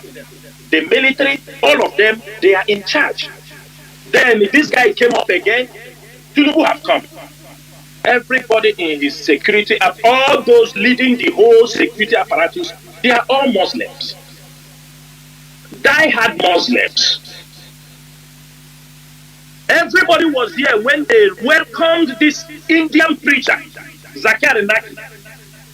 This man is banned in UK, in Canada, in Sri Lanka, in Bangladesh. He's wanted in India. But he came to Nigeria. He was welcomed by the Nigerian military, welcomed by the Air Force. When he was addressing the Nigerian Air Force, he called them, he addressed them as a Muslim Air Force. That is how Zakir Naik addressed the Nigerian Air Force. And people want us to keep silent, and people want us to be making arguments whether there is a Christian genocide. And I want every IPOB media personnel, these are the questions we have to ask them. We have to ask them these questions in the public. We have to ask these questions to the Nigerian government. We have to ask it to all of them. We want to know how many people do you have to kill before it can be called a genocide. Then, at the same time, we educate them. The things, the crimes we commit that will validate that you have committed a genocide. Mazi, a lot of issues. Every one of us know about Deborah. When Deborah was killed and burned, the boys were on the social media. I killed him. This is the lighter. I set him on fire. The people, somebody like Rhoda Jatu, who shared the video and condemned the death of Deborah. he was charged and jailed for 18 months for blasphemy, for condemning the way they killed this lady. Mazi, it is very simple for us to ask, in case people don't know. Let us give a little definition of genocide. This definition is the standard definition from the United Nations Prevent Genocide. They said it, not me. I am not the one that said it. They said a genocide is the intentional destruction of a national, ethnic, racial, or religious group in whole or in parts. This crime can include killing members of the group, causing serious physical or mental harm, deliberately inflicting conditions calculated to destroy the group, or impose measures to prevent deaths within the group. To constitute genocide, there must be a proven intent. There is an intent on the part of the perpetrators to physically destroy a national, ethnic, racial, or religious group. The Genocide Convention of 1948 makes it a crime to commit certain acts with intent to destroy in whole or in parts a national, ethnical, racial, or religious group. The convention lists 5 acts that can amount to genocide, including killing members of the group. Now, ask yourself, if these are just what defines a genocide, and also possibly transferring children of the group to another group, imposing measures intended to prevent death within the group, deliberately inflicting on the group conditions of the calculated about a physical destruction or whole or in parts, killing members of the group. That is what constitutes a genocide. That is what constitutes a genocide. And the people have been killed, the Christian community have been killed all these years. When you kill them, they make mass burial. You say that one has. But the record was kept. And the society works with many organizations, small, big, where the data of how they go, they make interviews. When IPOB members were being killed, they conduct interviews. When people are released in the prison, they gather them, they interview them one after the other. They take records. And today, and the person doing these things, the team doing this thing, do you see them on social media making noise? They know what they are doing. They want people who are committing these things to be held accountable. You don't see them making noise. These are people who know what is a crime. The boss of the society is a master degree in research and criminology, so he knows where the crime is committed. And all of the things, they are lawyers, researchers. And you expect them, we have killed them, nobody. When they have gathered all these reports and present this report, just like in Nigeria, in southeastern region, the ocean of blood flowing in the southeast, as the police and the military are killing people. They kill them, they say we have killed them. You don't know we are taking record. You go, you gather, you come in the newspaper, I have killed, we get IPOB, 100 IPOB, but we kill them, we disseminate them, you take their dead bodies and throw on the road, take pictures. We record it. Because the day of recording is coming. We know you are killing our people with impunity. You come to our villages, you open fire, you shoot houses, set them on fire. We record it. Maybe after 5 years, when we put all this record down and present, the government starts shouting, "Oh, where did we do this? Who took the record? Who typed the listening? Who?" If you see the BBC girls that are asking these stupid things, give me a low mark and change. I say, how did you obtain this record? You're asking an institution that have been there. Maybe some of them were not, maybe some of them, those girls I'm seeing there, they are in 20s. They are in their 20s. Records are being kept. But for the fact that you are in a government, you are somewhere does not mean you are not monopoly to knowledge. There are a lot of things happening. These people come and go. Another person come and go. Buhari for 8 years was butchering our people. Think we don't keep the record? Tinubu have come. They are butchering our people. You think we don't keep the record? You go to the villages, you set them on fire, you kill every person you killed, we keep the record. Every person you kill, the record is there. We keep them in our archives. The day we will want to compile them, we compile them and bring at that time. Some of you who have killed these people, some of you might have left office. When they ask you, you say, we don't know. You don't know.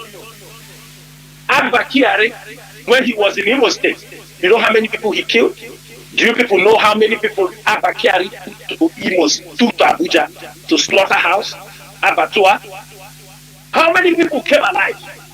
He used to load our youth in buses straight to Abuja, where some of them, their organs were being harvested. They never bring them back. There is a document we have where Nigerian military used to say they are holding these people, they call them terrorists. And all these, our people, more than 45 of them, we have the document. They get that court order that they are using it to move them to Wawa barracks. Most of them till today, nobody has seen them.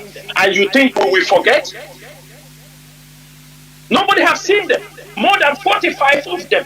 They say it's Boko Haram and IPOB terrorists. They join the names together. They moved them to Wawa barracks. Some of the boys they took from Abuja in 2001. Some they took in Lokoja.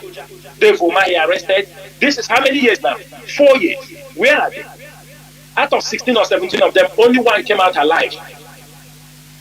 And he's there, he can tell the story. Even when he's coming out, they threaten him that if he talk, he's a lawyer. And that's the only reason he came out, because he's a lawyer. They hold him for 3 years. Therefore, if America comes to say they have come to protect the Christians, IPOB will welcome that. But one thing I want our people to be very, very careful is this. Do not listen to people who are telling you they come to take your, they come to take our resources. Which resources? Which one? Is anyone in your hand? The same rubbish they talk when Ojukwu was fighting. People say Ojukwu don't want to give them oil. Which oil? Oil was the oil in hands of Ojukwu that time. It's the same thing now. This rubbish propaganda. They are coming to take you. Most of you talking crude oil, have you even seen the crude oil? Have you ever seen it? Have you ever seen how crude oil looks like? If not on social media. Have you touched crude oil in your hand? Do you benefit anything from inside? Nothing. You benefit nothing. And besides, let us ask ourselves, time has gone when people will deceive us. America coming to the base to be able to fight terrorism in our place, to stop the encroachment of these jihadists towards our region. We don't need to worry. America base, is America not in Saudi? Is Saudi not doing well? Is America not in UAE, in Kuwait, in Qatar, in Bahrain, in Japan, in Germany? All these places they are those countries not staying well? Are they not doing well? Those places, don't they have oil? Are they not doing very well? Why should somebody deceive you, telling you they are coming, they want to take which oil? The oil that is being controlled by the Northerners. It is our oil that they are taking to sponsor terrorism. You people don't know? It is the oil in Biafra land that most of these northerners, they get in millions, buy weapons and sponsor the terrorism. You guys don't know? Terrorism is flourishing in Nigeria today because the money is being gotten in Biafra land. Are they farming? Is there farming? They have destroyed villages, no more farmers. They have killed many Hausa people because the Hausa people are the ones doing farming.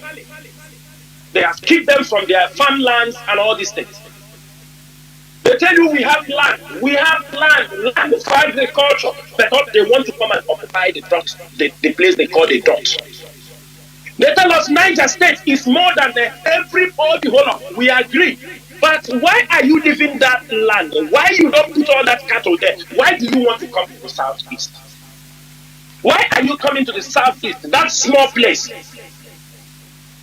The landmass in Niger State outnumber the whole of southeast, and it is not. We agree. No problem. Thank you so much. But can you remain in the north and do that you're grazing? Why bringing them down? And the one thing I want to say to our indigenous neighbors in the Middle Belt, this is the greatest opportunity you have. We might have our differences because of what you people do in 1967, but we are not going to rely on the oath. That is why IPOB have taken it as a duty to help to liberate you people. Because you cannot say you have not been doing this. With the report, the 5,000 do this thing, but the moment IPOB pick it up, you see there is a difference. And that difference is now. Forget about people, everybody come out and say, who is the government know the key players? They know inter-society made this report. And their report is accurate. We are not the one who gave them, but things happen in our place also that they included in their report. Because if they can make it, inter-society makes reports for the whole of Nigeria. They don't sectionalize whom they want to make report. Amnesty International in their last report, all of you saw it also. It is like a similar report. Amnesty International. They are not talking about amnesty. They're targeting. They want to link inter-society with IPO, which is typical fallacy. They cannot do it. Inter-society is older than IPOB. Those who are managing it, they are professionals. They are different body. We lay our hands on the report that was made available in the public, and we went through it. We said, no, the world needs to see this report. People need to see this report. Because most times, if only IPOB is talking, they will say, only IPOB, you are just talking only on your own side. Inter-society report is an independent report that comes from Borno State down to the east, down to the west, to Kwara State, to the Middle Belt. It covers everywhere. And some people don't even know what inter-society is. Just yesterday, everybody now is claiming credit. Oh, what I have done, let them take. People claiming that they had only 5 people, 6 people. You think it's by writing or claiming all this? You think people who talk have time to come and talk on social media?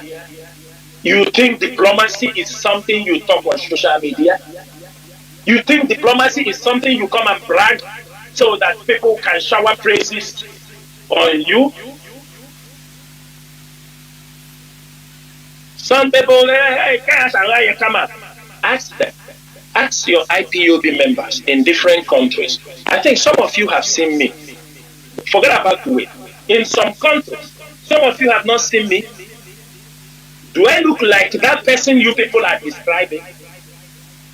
Is there any way that those things you are patrolling, do I look like that? Do I look like a boy, all those things you people are, all those rubbish you are talking? Because when you are talking like that, the people talking like as if, we don't see, but IPOB members, they know me. Let's say into a country, at least there are some IPOB members, officials I have to see. This is normal. And they are one family. They understand the job we are in. They know how we roll. They know we go to train station, we snap. We go and stand there. We have now come here to submit petition to this or this. We don't have this time. We are not into show business. We are not into show business. This is a serious business. The liberation of our people is what matters so much in all we are doing. People come, they put unnecessary allegations, you think they have something to talk. People you thought they were humans, you don't know they were just fools walking around with people. The Christian genocide, the report is something nobody can deny about it. And it is a very opportunity for the Christian community around the world to rise up. People questioning the Christian community, questioning the report, when there are thousands of testimonies. Communities whom their voices cannot be heard are being heard today. People who were scared to speak up because they will disappear them today. And for those Christians persecuted, Biafran land will be a heaven for you, to protect you. If you are being persecuted or you feel your life is being threatened in the Middle Belt because you are speaking on behalf of the Christian genocide, you are welcome in Biafran land. IPOB will protect you. We will provide accommodation. If we know, IPOB will provide accommodation, protect your family in Biafran land. This is what we can do, apart from what we are doing already. We know some of you already in Biafran land, your families are in IDP camp. You come, you walk in Biafran land, you go and visit them. For the Christian brothers, those who are being persecuted, the GOs will not do it for you, but IPOB will do it for you. If you feel your life is threatened, you will feel Biafran land will contain you. You will be accommodated. We will give you support to make sure you are in a safe place until that freedom, until that your people are free. Because we know many of you are being killed. It doesn't take time. I see the pastor who is saying, yes, the pastor Ezekiel, if they capture me, they ask for ransom, don't pay. No, pastor. Sometimes you fight and run, because he who fight and run fights another day. Do not hand over yourself saying don't pay ransom. The world has taken this fight. Now your voice has been heard. The message is out there. You can be protected until you finish the assignment while Chukwu called you. We will provide security and accommodation, a refuge for some of you that are championing these things. And you can be in Biafra land until this mission. You will be welcome. We are not like you people. That is why we are telling our people, those in the north, you better move. Because when it happened, those northerners, all this Christian persecution, I want to also touch on certain things because people will not understand. China will talk, but China will not come to save you.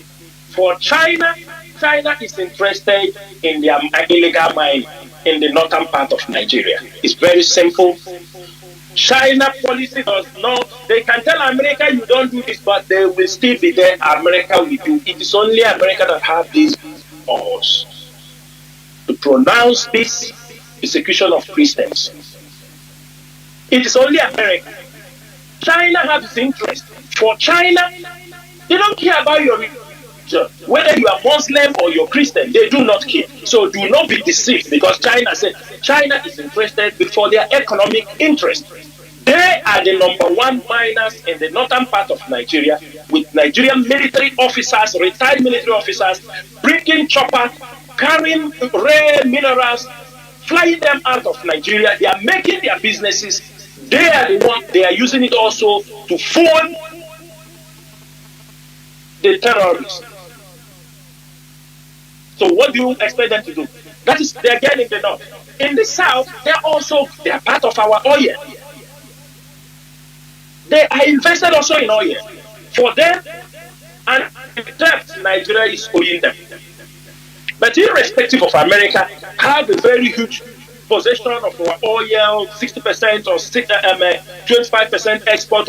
They still rise up in the face of this evil because they have the opportunity. They have the power to do that.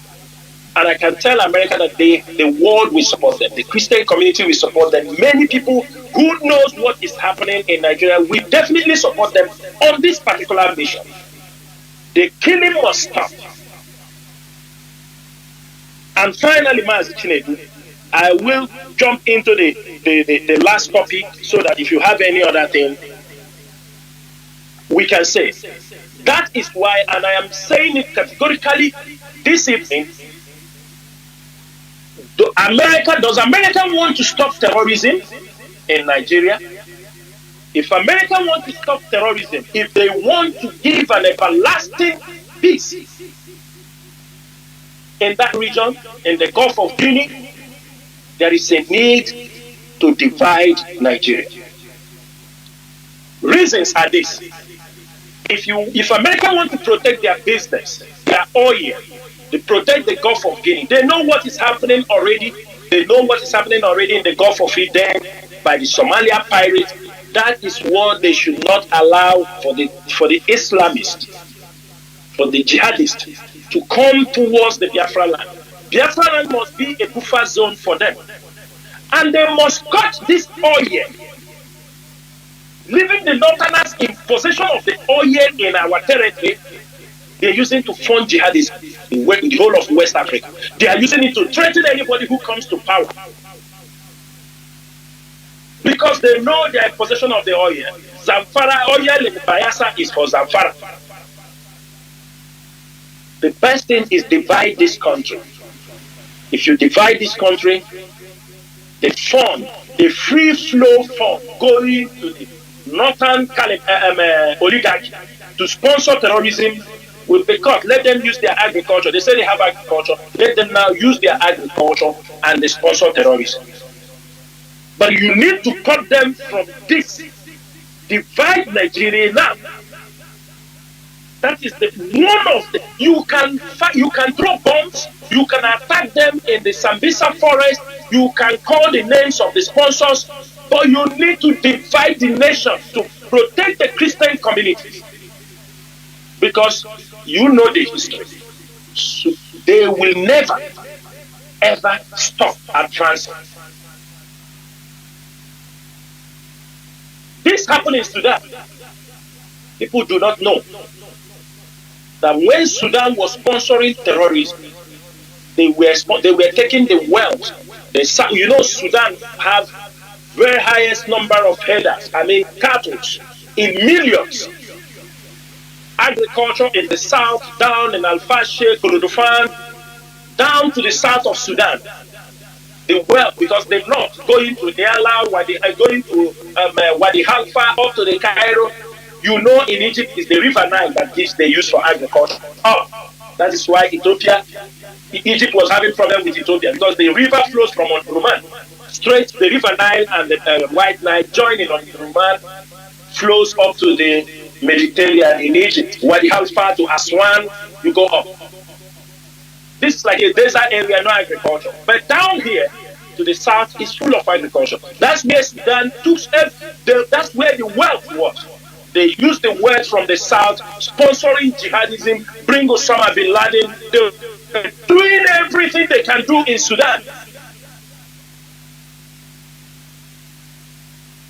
And today, the moment America, yes, South Sudan may have their problems. They already have tribal issues. The Denka and the Nuer, the Shilluk, all of them, they have their problem.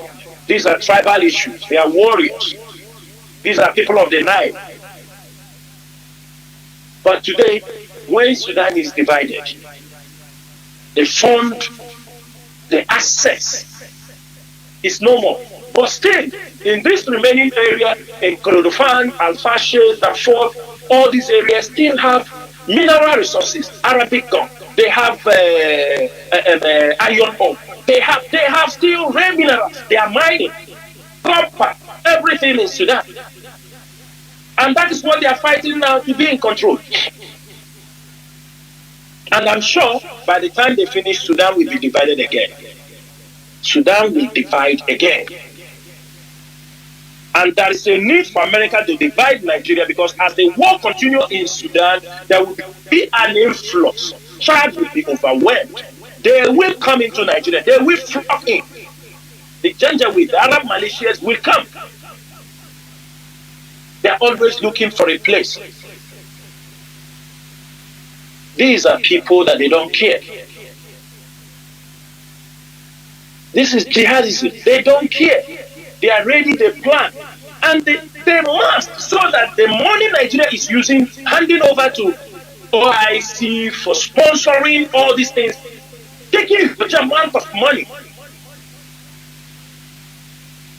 from the southern region, sponsoring terrorism. That is the first thing you people must cut off.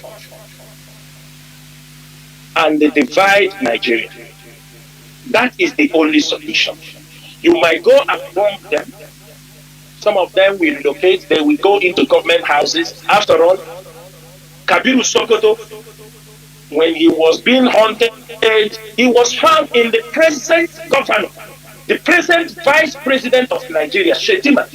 Kabiru Sokoto was caught in his guest house. That was where he's hiding. Because as you have declared now that you are coming for them, most of them will move in. They will move into the government houses, because most of the governors are their supporters. Most of the governors, not all, I'm not sure, but most of the governors will hide many of them. They will protect them. They will join the society until you finish your drone attacks. They will all come out. They will march towards the border. And our people are there. I swear, it's already in Kogi State. Look at Kogi, look at Anambra. They have moved down from the third base down to Kogi State.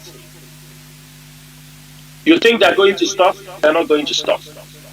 So it is better, as this fight is going on, protection of Christians, go ahead, divide Nigeria through a referendum.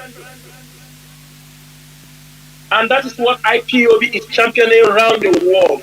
Talking to nations that the only solution to solve the Nigerian crisis is through disintegration.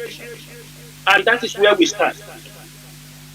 That is one of our policies that is non-negotiable.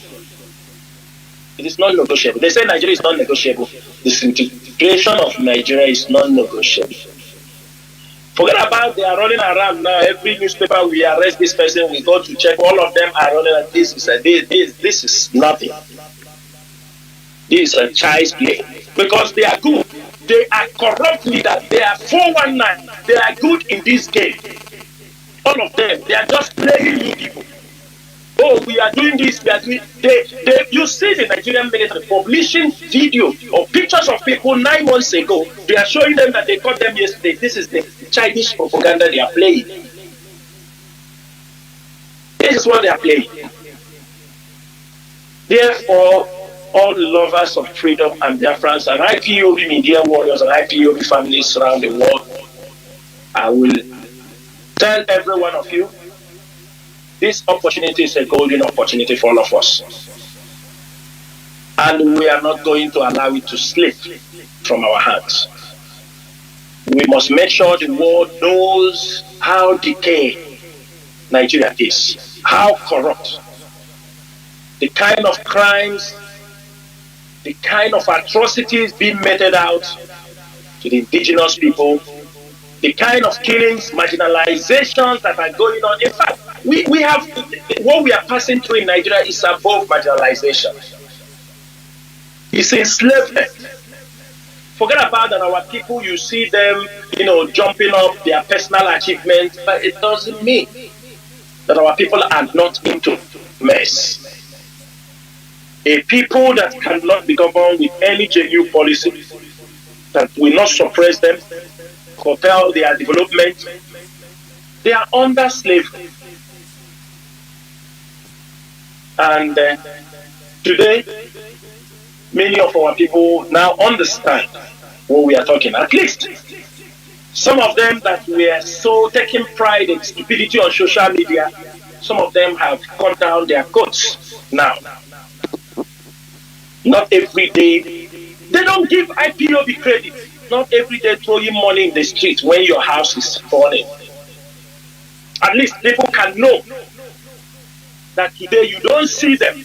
Today some of them gradually have, before they are known for throwing money, but today some of them have started showing where they are speaking, where they are selling business. You are seeing them now talking, but all this while they were busy throwing them. That is all they were doing. None of them, nothing to show the people. No positive encouragement from those who claim they are the elites in the society. They are billionaires, social media billionaires. Fake life. At least today we can, if you talk now, we say, this one he opened a phone accessory workshop. This one he opened, I see his speaker. Even the other one that used to now at least we have pushed him, he has started singing music, which is a welcome development. I have started singing music. Maybe he have found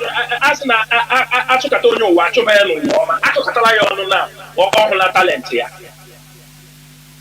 And many of them, we encourage our people. IPOB is looking for the betterment of our region.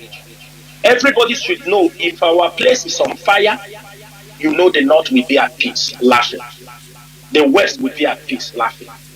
If you understand this strategy in Nigeria, you will make sure your place will never be on fire. You will make sure that people will never instigate problem in your region. Everybody must be very, very careful, especially now that America is coming. Because by the time they come, a lot of things will happen. Even they will commit crime and tell you it is America that have done it. They will commit crime and tell you it is American, so we don't know about it. Because they thrive in the midst of violence. They thrive in the midst of crisis. That is what many of them know about. They have never lived in a good society. They have never lived in a peaceful society. Their mindset is all about to kill and destroy and make money and die tomorrow. And that is what IPOB don't want it to exist. Then finally, I want to talk about the issue of Mazi Kanu.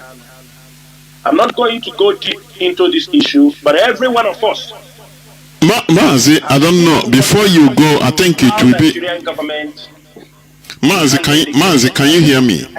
Mazi, before you dive into, before you enter that, I believe that would be the final discussion topic or presentation. Yeah. Yeah. Because I'm already finished, unless you have something to add. Yes. So I can go. Yes. Go ahead. Yes. You know, the question, when you talk about genocide, there is an agenda. There is always an agenda for genocide to be committed. That is it.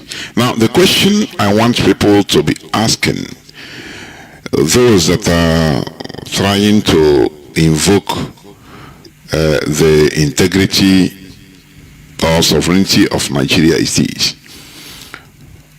According to record, there is over 3.5 million, over 3.5 million internally displaced people. These are refugees in Nigeria.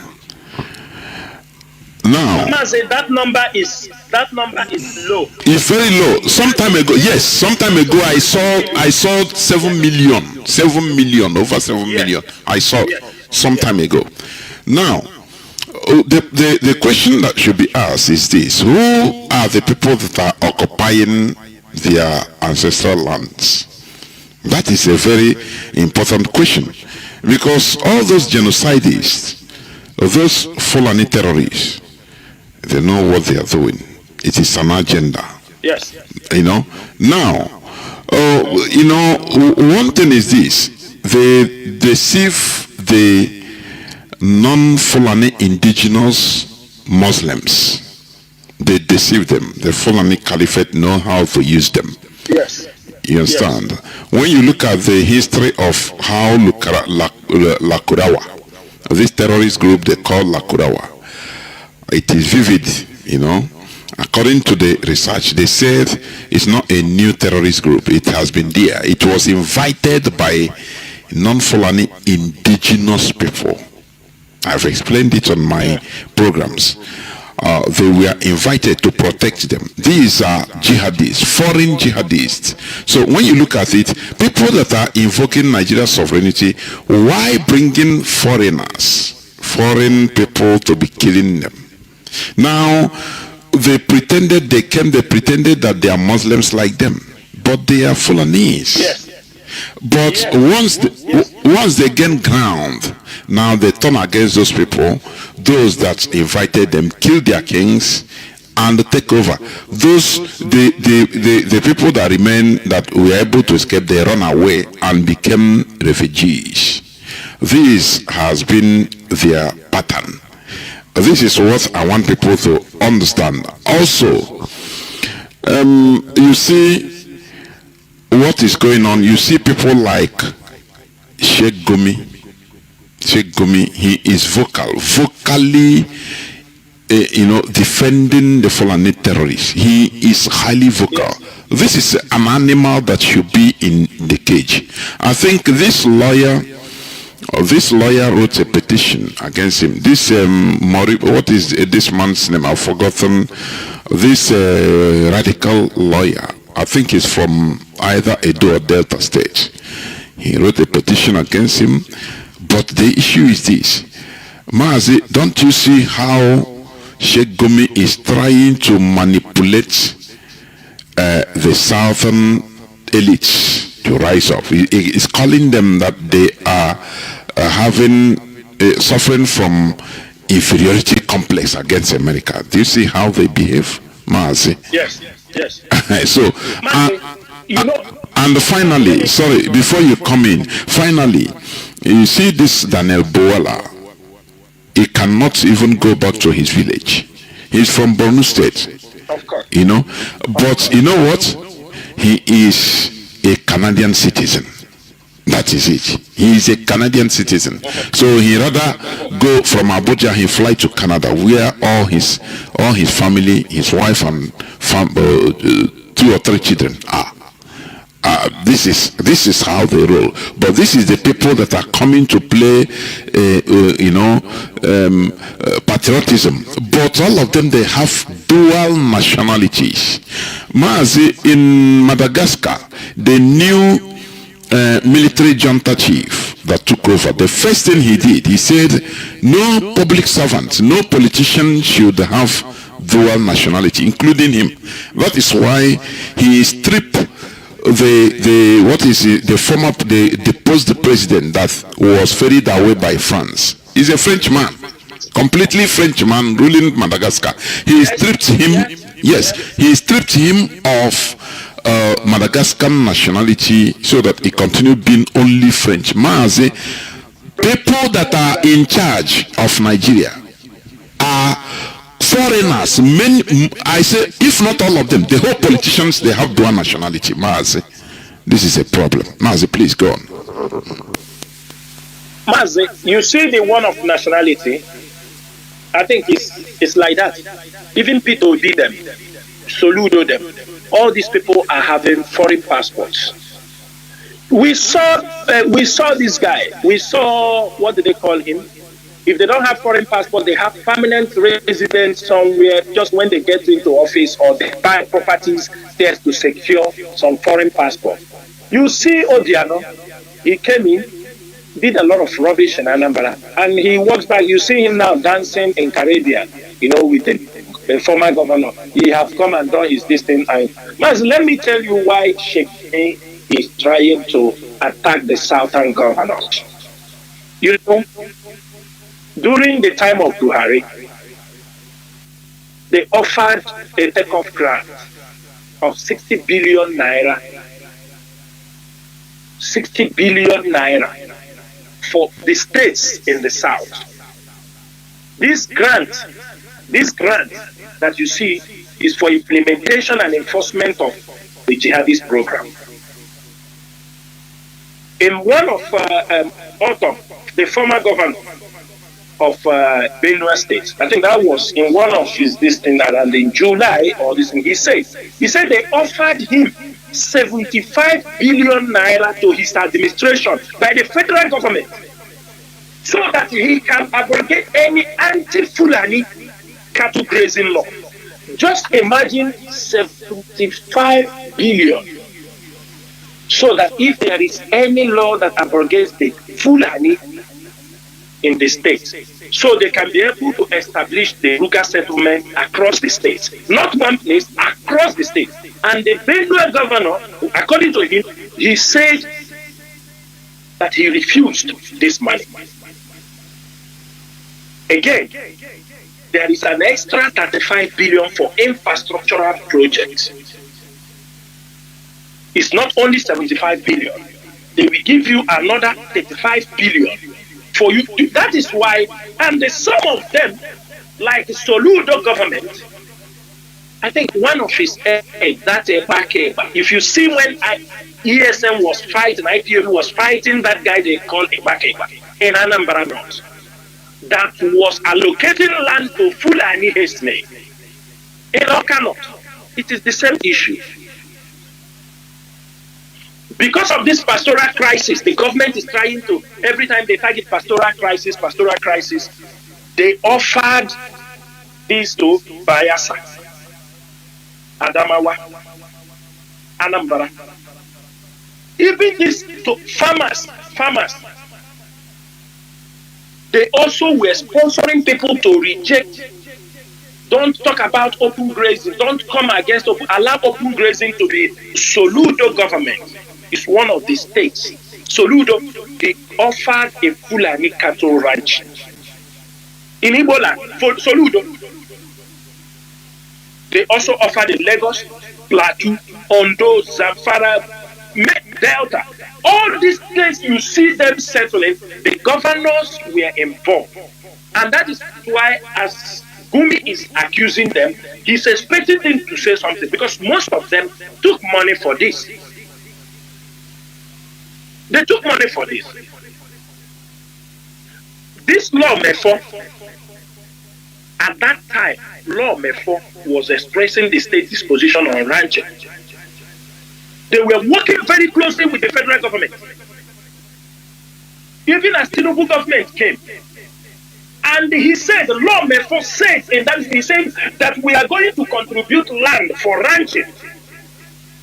Law Mefo said it. And when they receive all this money, Mazi, they will not tell you. They will not talk. That is why you see Soludo come out to tell you that Christians Mazi, genocide is going on in Nigeria. Mazi, they killed us 3-something million. Did the British accept it as a genocide? 3-something million. Because if our genocide have not been recognized worldwide by the world bodies, by the genocide convention, if it has not been, that means they deny there was no genocide. So if they can deny the genocide of Biafrans, what do you think? You think they cannot deny the genocide for Christians? If there is no IPOB, the world will not hear this until they conquer and kill every indigenous people from the north coming down to the east. So Mazi Shegumi, everybody know he's the spokesperson, and his son today is I think he's a lieutenant in the army. I think second lieutenant. Second lieutenant. Either second lieutenant or lieutenant, yes. Yes. You know, when I hear Shegumi talking about that those guys are on revenge mission, I ask, revenge on what? Revenge on what? He said they are on revenge mission. Revenge. In the Southeast, who are they revenging? What did we do to them? What did we do to them? When they are coming burning down the villages, what did we do to them? So you see they are ready. He's already their spokesperson and he is talking anyhow he likes. But I want everybody to engage in this discussion. It is something people should not be afraid. The governors in the southeast, don't expect them to talk because most of them took this money. They were promised that the ranch, the settlement, they will build the road, telephone lines, they will make, they call it with different names, agro hub, agro livestock hub, they give them all kind of names just to make people to accept it. We will build this for you people. It will be the government, Nigerian government is pushing out money for this project. Even Tinubu himself, they know. 2.2 trillion federal government grant on 36 days. This is a very big budget for the Federal Minister of Livestock and Agriculture put together. 2.2 trillion. This is for expansion of this murderous Marudim Fulani herdsmen. They call it agro-livestock hub. And when IPOB talks, they say IPOB is... They think we are fools. So, Mazi, we don't expect... They will continue to deny. But I'm happy the world have gotten the attention of what is happening. And it is our duty to educate the world, bring more evidence that they cannot be able to run away from. And I'm sure by the end of all this, two things will happen. We must go our separate ways, or Nigerians, we pay dearly. Because the terrorists, they know no boundary. They will unleash their havoc. As an operantike,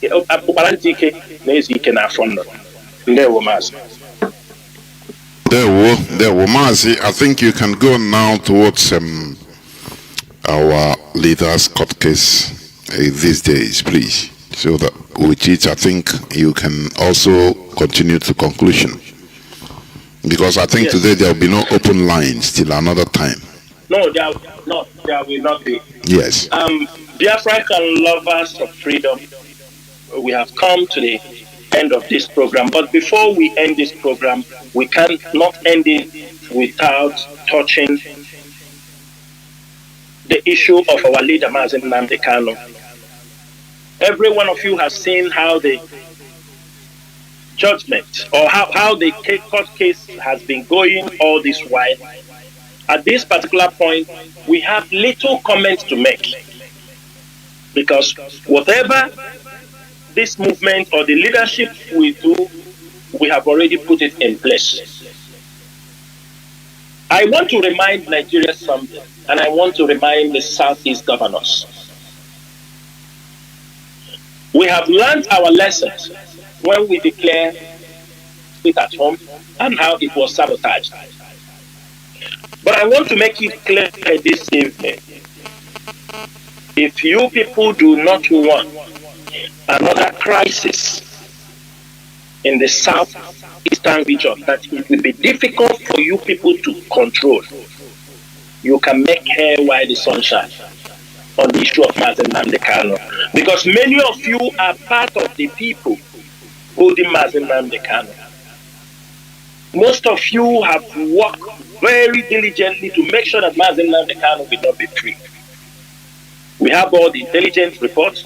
We know all your body languages. We know what you say in the public. We know what you say in the... like you see Okrocha, them, all these people, when you see them come in the public, say, release Jonathan. When they finish talking, they go back, they laugh, they make something funny about it. We know. We told you IPOB is everywhere. One thing is this. You may be hoping that IPOB will take a decision that will be in a violent way. No. We have things we can do in Biafra land. It will be an order. And if we mark this order, it will be very difficult. These orders will be a complete direct challenge to all you people's sovereignty. The power you have. And if we trigger a major constitutional crisis, I'm just making it so that you people know, things will escalate, whether we like it or not. You people supposed to know what Mazi Nnamdi Kanu represents for this struggle and represent for the millions of people, irrespective of anything. All is for the freedom of our people. That is why you people planned all your evil plan towards him, use the people that you used, try to destroy the image of this movement and try to destroy Mazi Nnamdi Kanu. If we do not want another economic sabotage in Biafra, that we force you people to import new security presence, and it will lead to a very heavy escalation. We are not going to say it. You know, this leadership, we don't talk. You people will see. We have learned our lessons on certain issues. How you people operate, how you, when you got the information, how you bastardize them. This time we will take you people by surprise. If anything happens to Mazi Nnamdi Kanu, Biafran will not contain every one of us. We are saying it so that tomorrow you people know it's not easy to talk to us. You know, when we make decisions, we have made. When we make decisions, why I said we make mistakes is that some decisions we make in the past, if it is now, we're not going to stop those, we are not going to call back those decisions. Because this time around, any decision that we will make, if anything happened to Mazi Nnamdi Kanu, until a third party, a third country will step in, it cannot be settled. Like as we are moving in now. I'm just saying it so that people will not say we didn't want. It is not the time. We are not coming to threaten you, but we make sure there will be an escalation. There will be an economic crisis in our region. The governors, you will be denied the revenues. Federal government will be denied the revenues in that land.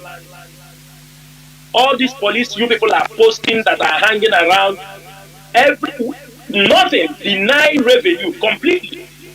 I know that is what you people want, but the way we handle it, you will find it very difficult to comprehend. But I'm telling you people this evening, the issue of Mazi Nnamdi Kanu is getting to the climax. And it is left for you people to do the right thing. We are not coming to talk. Why I'm not going to talk about the court? Because the leadership of IPOB took a stand on this legal issue in 2022, December 2022. They took a stand and they remained on that stand. So there is nothing I'm going to talk about. We do not have a new stand on what we are standing. We stood on what the Nigerian Appeal Court said when he was discharged and acquitted. That's where we stood. Anybody can misinterpret it, but that is where we stood. That is why we do not recognize all these court processes that are being used, the injustice being carried, and everybody is seeing it. We do not have time for all those things because we know that is where you people want us to come. You want us to enter that trap. But those who fall for that trap, it is their own business. Our stand remains that Mazi Nnamdi Kanu should be free on discharge and acquitted. It is not yet too late. But everybody should know, whether you're a politician, we have our intelligence. We know those who don't want Mazi Nnamdi Kanu to have his freedom. We know. The day we start calling out, nobody, that time you will come out. One thing we have recognized our strength as a movement, as an institution, and we are going to use those power bestowed on this movement to handle everyone Because you may be planning, oh, we tell them that we destroy IPOB. You are dreaming so far. You will go, because I know when you people rendition him, you thought by now IPOB is gone. With over $600 and something million used on the media by Lai Mohammed to make sure, which he said by themselves, over $600 and something million used to dislodge IPOB, and you could not. Don't you think it's a very long path? To destroy IPOB, it is not possible. But it is better we go on the table, divide this nation, everybody walks away, and we can become good neighbors in future. I will leave it here. My fellow comrades and Biafrans all over the world, may Chukwu bless every one of you as we have come to the end of this program. And I hope and I pray I will be back here very soon, because with the kind of development coming into Biafran land, our people need to be continuously informed. Also, if you are in some areas, the radio, they are coming back gradually, and the media team is working seriously to make sure that most of our radios that have problems, that they are back on air. So please do follow up when you see information about where the radio is speaking. Help us to spread the information so that people will be informed on what is happening, because it's only through this medium that we can be able to reach to the grassroots, so that our information will not be altered or people, trying to spread fake information. If the radios are working and you recommend for people that the radio is working, like today as we finish this program, for those who could not be able to listen, share it on WhatsApp widely so that people can listen, because we have difficult times ahead.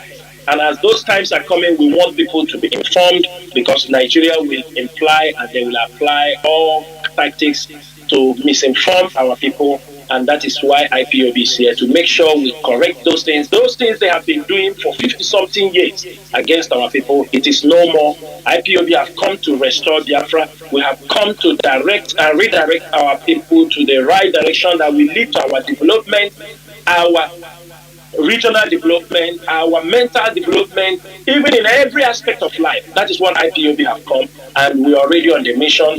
And by the grace of Chukwu Kikabiama, we shall accomplish all these our heart desires. May Chukwu Kikabiama bless every one of you. Kachifo Numu Chineke. Mazi, thank you for listening, Biafrans and lovers of freedom. This is the end of the program for today, and another day is, I think it's going to be another day, another broadcast by Mazi Chinasa Nworu is going to be question and answer series. Thank you for listening. Biafra remains our ideology, our religion. Therefore, from me, Mazi Jonathan Chinedu, from here, including Mazi Chinasa Nworu, it is simply good evening. Good evening.